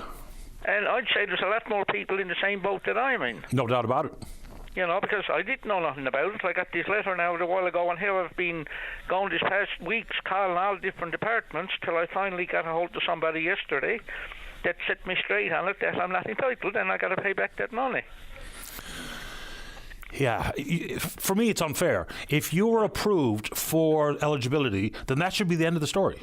Right, exactly. But it's not fair. It's another one of their government schemes. Yeah, it definitely doesn't work the way it should. No argument coming from me.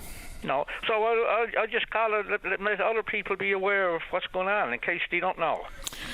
Absolutely. And so, there's ways to check. If you use the internet, it's canada.ca/dental. There's a toll-free number to talk about how to apply, what's covered, who's eligible, all those types of things. So it's a toll-free one. I have it in front of me all the time. It's 1-833-537-4342. Yeah. Okay. Anyway, thank you, Hedy. Appreciate your time. Good luck. Take care. You're welcome. Bye-bye. Yeah, I mean, it's just sounded like such a good idea, right? We know the impact of your overall health as it pertains to your dental health. So how we don't get these big programs right is a head scratcher. Well, it's not really a head scratcher. It's just infuriating. So they just rushed it and cobbled it together. I mean, just think about it. The country's dentists and dental hygienists were asking basic questions even just days before it was launched. So, maybe, just maybe, if we know it's not working the way it should, and even that implication about access to private insurance, even if you opted out of dental, somehow you're ineligible, even if you're eligible based on the income thresholds, you're ineligible because you had access to dental care that you never actually paid for, nor did you receive. I don't know, man. And it just brings me back to national programs.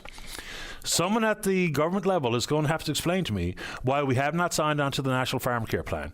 Given the prevalence of diabetes in this province, and it's huge, is the first phase of National Pharmacare is diabetes supports and contraceptives. We're paying for it already. My federal tax dollars are chipping in on National Pharmacare. Maybe there's a good reason why we haven't signed on, but no one's told me what it is. Let's keep going and say good morning to one of the members of the Waterford Valley Rotary. That's Bill Stoyles. Hello, Bill. You're on the air. Oh, thank you very much, Paddy, for taking my call. Happy to do it. I'm not too sure. I'm not sure now where our concerns stack up, with the other ones that I've heard about this morning and every other morning when I listen. But anyway, Mark Rice is one of our Rotary members. He's also a councillor in Mount Pearl. And last night at their meeting, he brought up, this concern that we have, this immediate concern. There's. I suppose to start off, I did send you some pictures there. I don't know if you had a chance to look at them, but you will. And it just shows, evidence of what's going on in various areas along the river.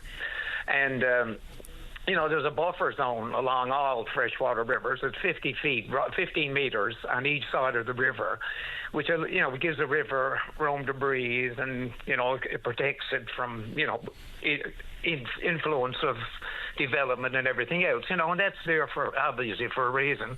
And there are regulations, written regulations by the government and by the municipalities that, that are supposed to be enforced. But, anyway, we're probably over 40 years at this now. But, according to those pictures, all along the river, right from Paradise to headwaters, right down to the drive to where it flows into the harbour. We got evidence here all the time, and we got a little lull in the snow just now. But I mean, over the last pretty well a month now, we've had sufficient snow that the contractors and the property owners are once again pushing their snow directly into the river. And lily white snow wouldn't be a whole lot of bother, but it's illegal because with the snow goes everything else that's on that lot.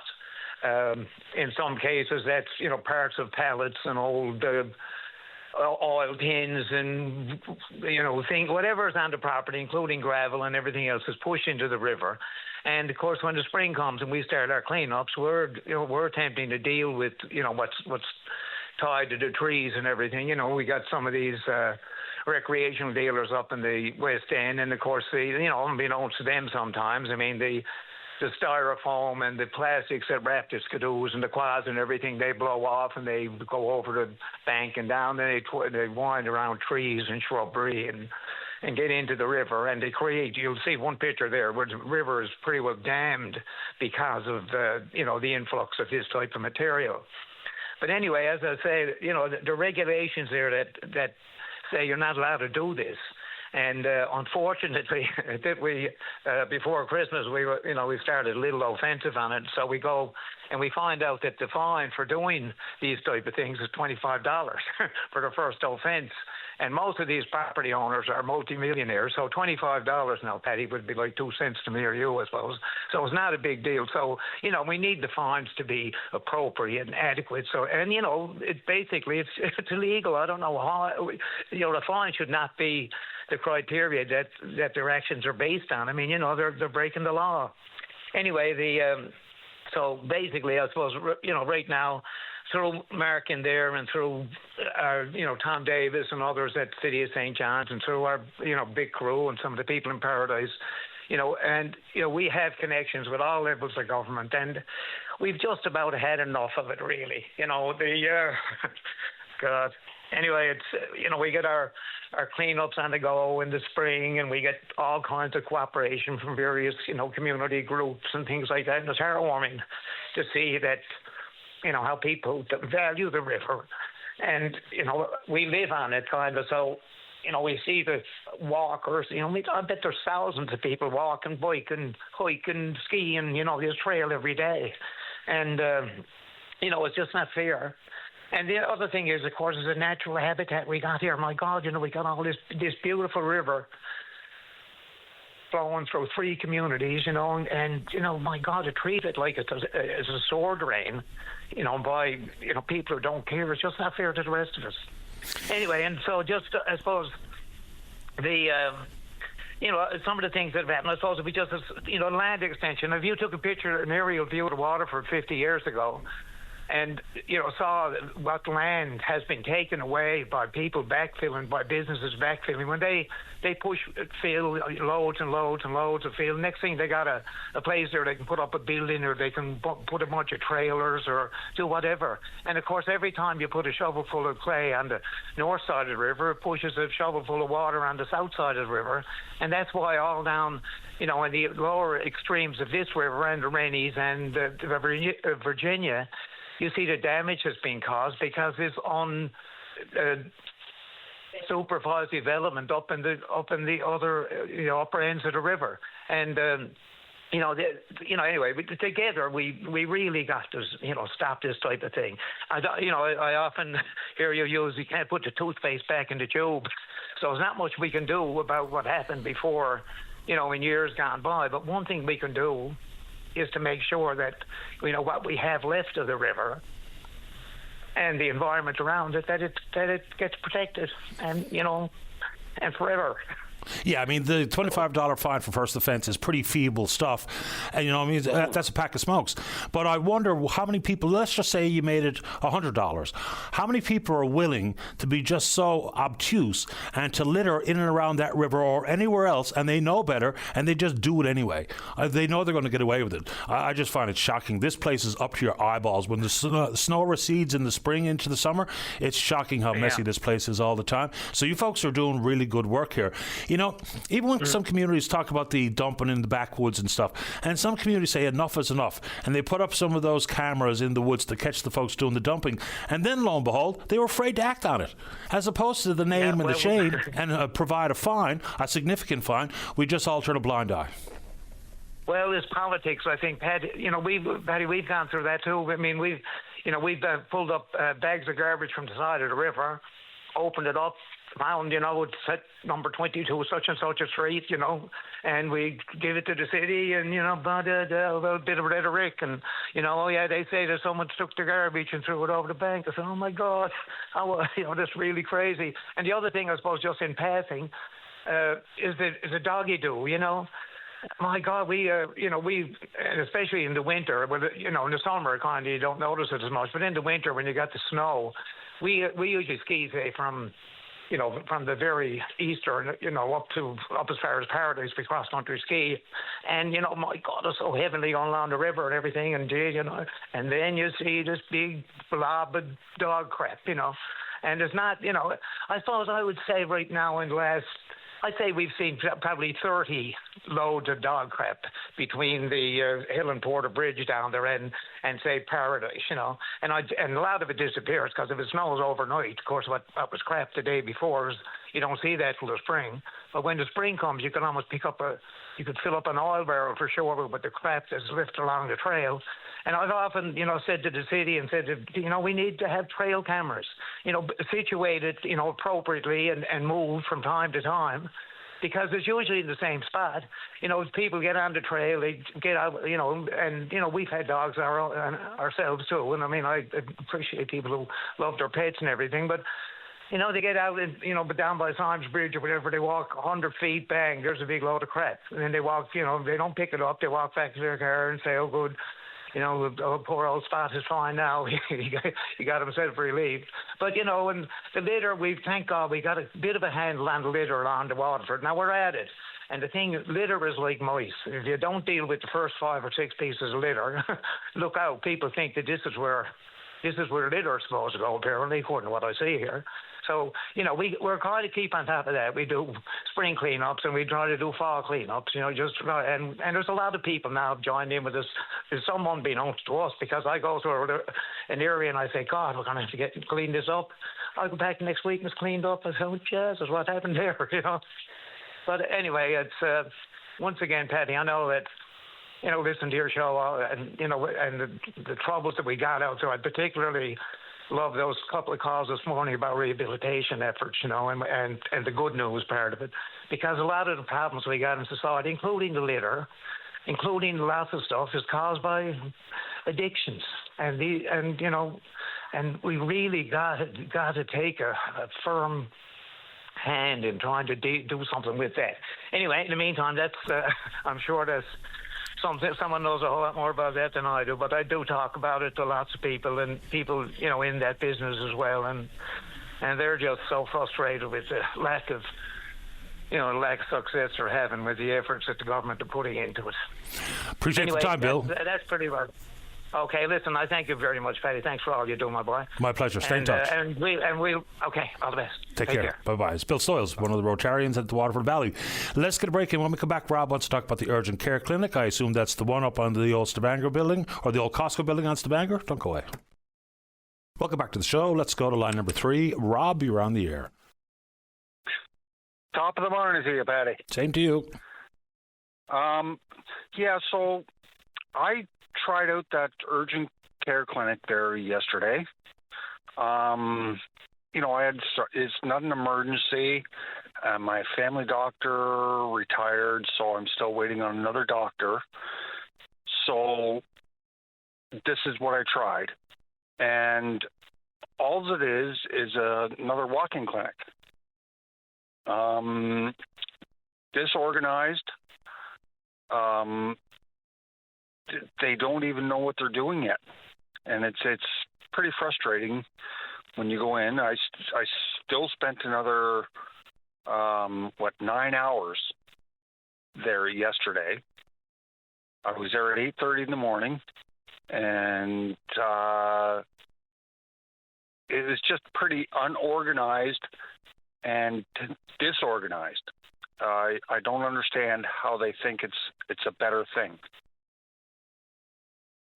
I'm getting mixed reviews. I've heard from some people that said they had a great experience there, and the navigation was relatively simple, and they seemed to be providing a really good service and taking some people out of the emergency room setting. So I've heard both.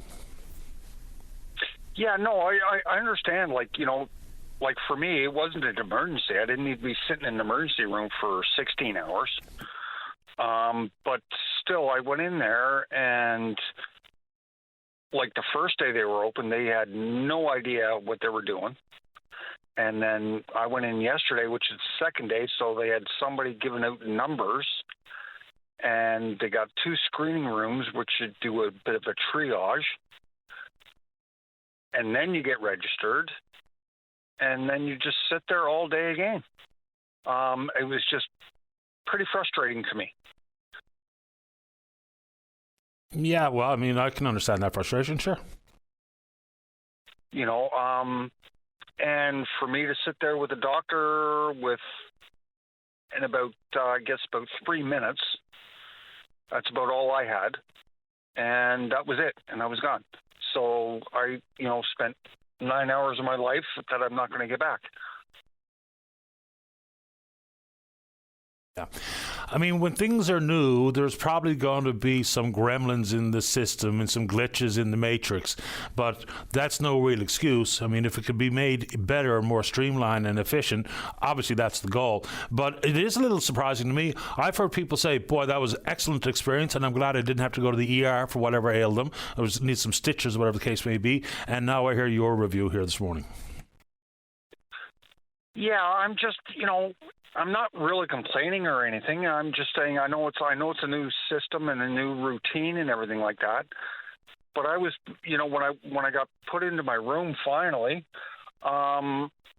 everybody, I see more people walking around doing nothing than they were doing anything. They had more, I don't know if they were nurses or whatever, and there was a lot of cleaning staff there and everything like that, but they're all walking around doing nothing. Yeah, well, there's probably a lot to be at. I don't know why anyone would have time to be walking around doing little to nothing, but I haven't been there, so I don't have a personal review to offer as of yet.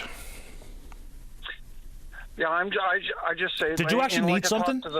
Did you actually need some health care, or were you just having a tour? No, I needed health care. I've got a health issue. Okay. And I really needed the help, and because my family doctor retired, so I'm still waiting again for another doctor. You know, I thought this is better going to the emergency just to get a prescription and, you know, have a doctor look at me, but it wasn't a great experience. I'll just put it that way. I'm sorry to hear that particular review. Anything else quickly, Rob, before I get to the 11:30 news? Yeah, no, you go ahead, Batty, and thanks for taking my call again. I appreciate your time. Take care. All right, cheers. Bye-bye. All right, let's get a break in for the news. When we come back, Reg has got a concern with sharing rooms at the hospital, and there's a caller who wants to talk about NL schools, safe travel-related matter. Don't go away.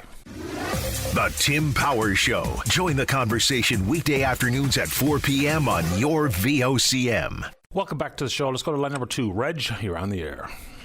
How you doing this morning, Paddy? Not too bad at all. How about you? Not too bad, boy. Paddy, I just wanted to speak about an incident. Well, it wasn't much of an incident. I guess I was over at the new hospital they got over, and she put us in a room. I was there 8-9 hours waiting. So I got put in a room and I went to see a doctor. When I got into between two more patients there, the man and his wife. I knew the lady. Then another guy come in.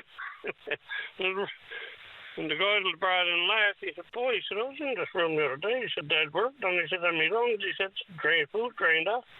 He said, it was just supposed to be a private bed, right? And the lady looked up, she said, sir, she said, I'm ashamed to say it. She said, but we had to take it to private bed because everything here is blocked. We got people, wherever you can plug people, no room to put them upstairs. She said, we got 18 out there now in the hallway where we can stop them. He said, and this was what we had to do. This is what we're doing. He said, not by our choice, by big shots. 4.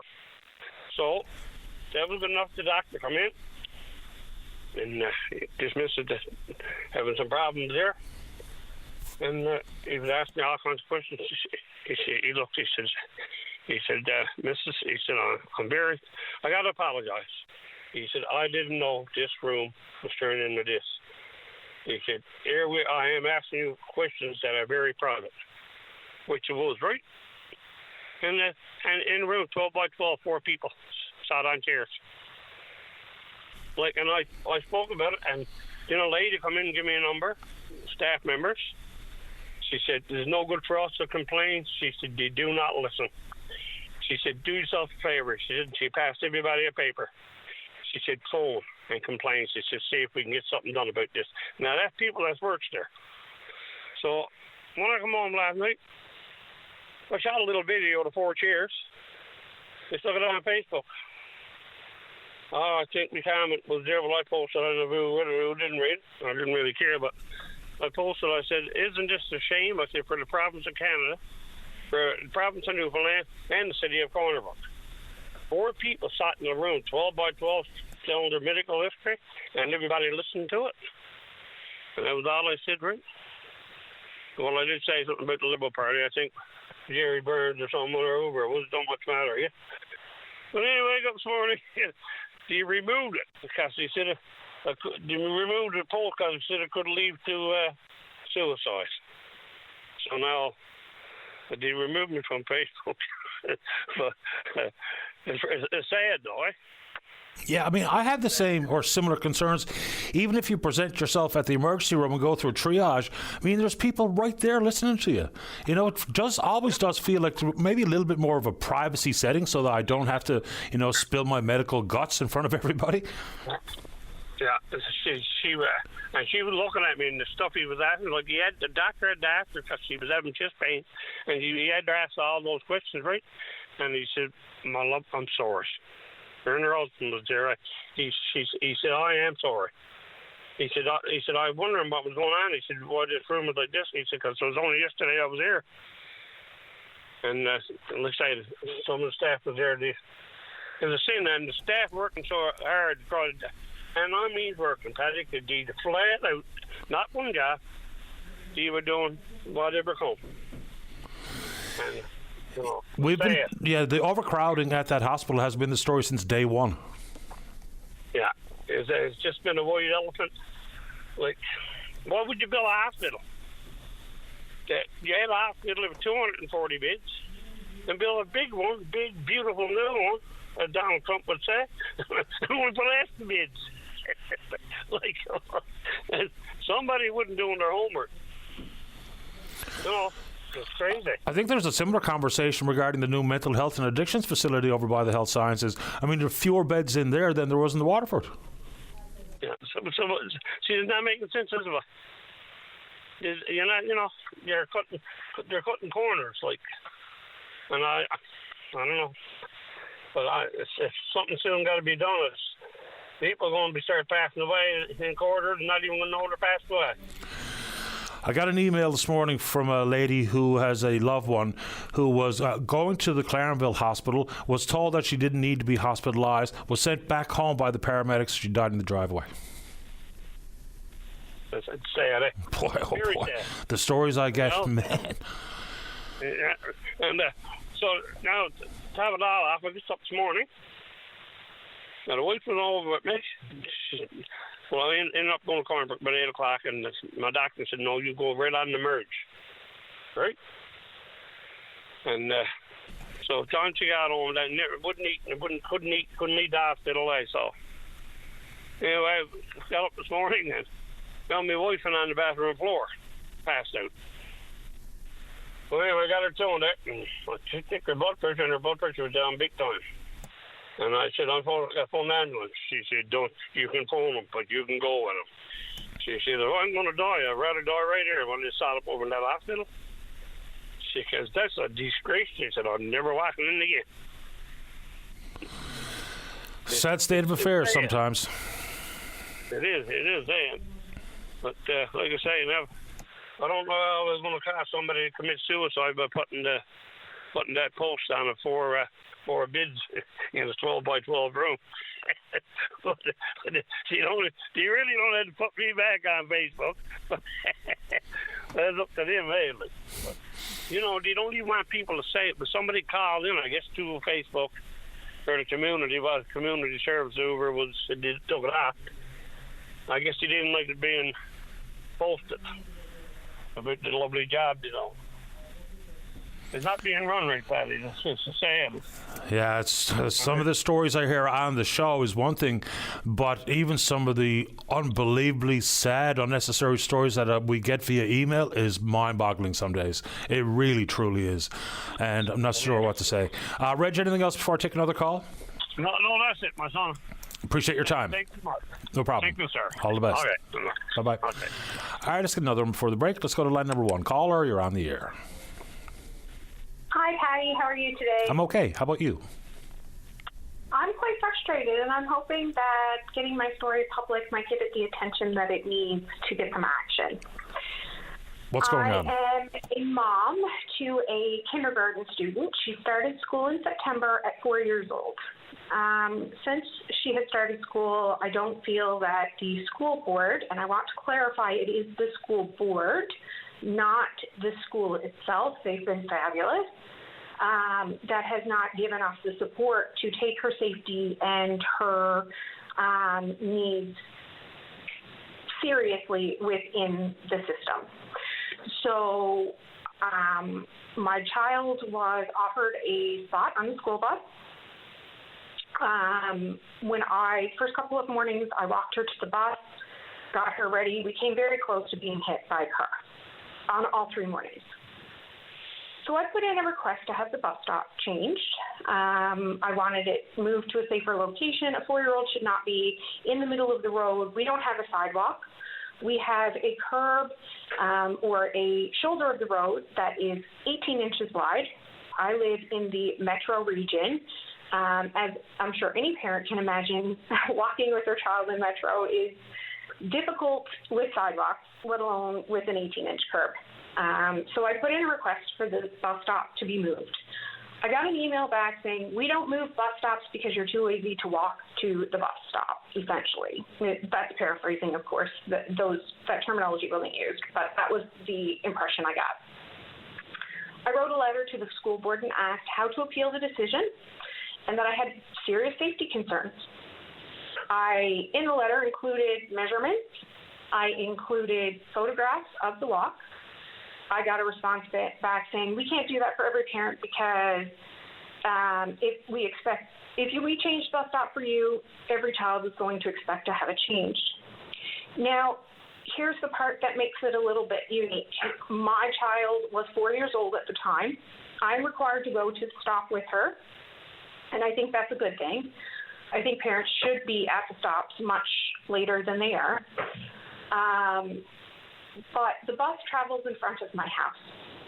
I can reach out from my driveway and touch the school bus as it's passing along by my home.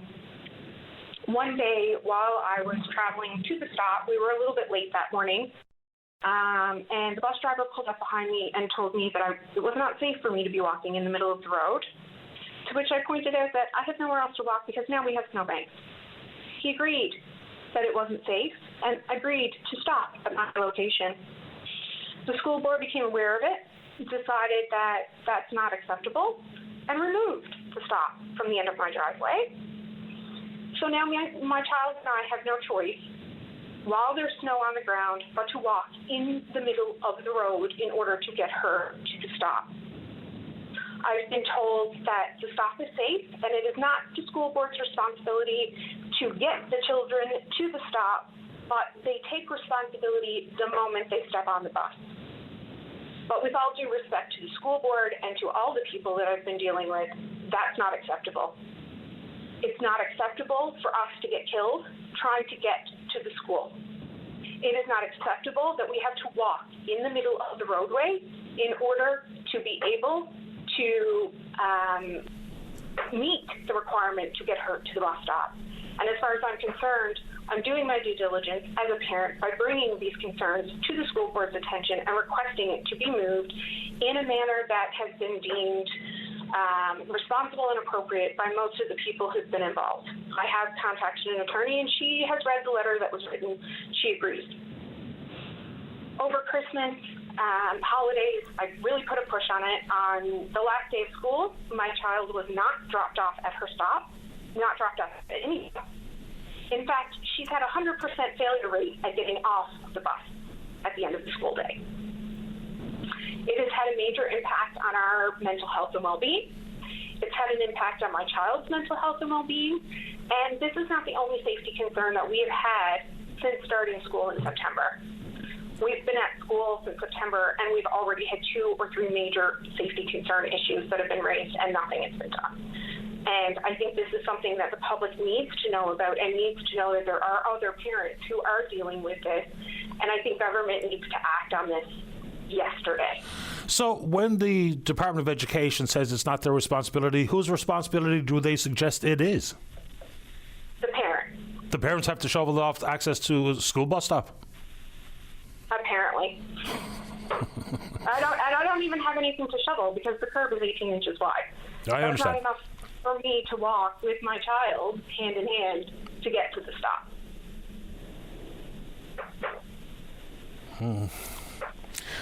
I don't have words. The emails that the school board has written back, they can't even punctuate their emails properly. So what kind of level of looking into this has this had? I sent the letter in. I think it was responded to almost immediately. And the acting director of student transportation couldn't even capitalize the H in high in his email. That does not give me a whole lot of faith in the education system if these are the people that are supposed to be teaching our children. Yeah, it sounds lazy as much as anything else. And I asked for information on what investigation was put into this. They said, it's not a matter of I don't want to walk my child the 250 meters to get to the bus stop. It's that I want us to be able to get there alive. Yeah, I get that. And so, investigation done. at any point, or at least to my knowledge. I've asked the question repeatedly by different people throughout the school system, and all I keep getting is the bus stop has been deemed safe. No explanation as to what was done or what was discussed.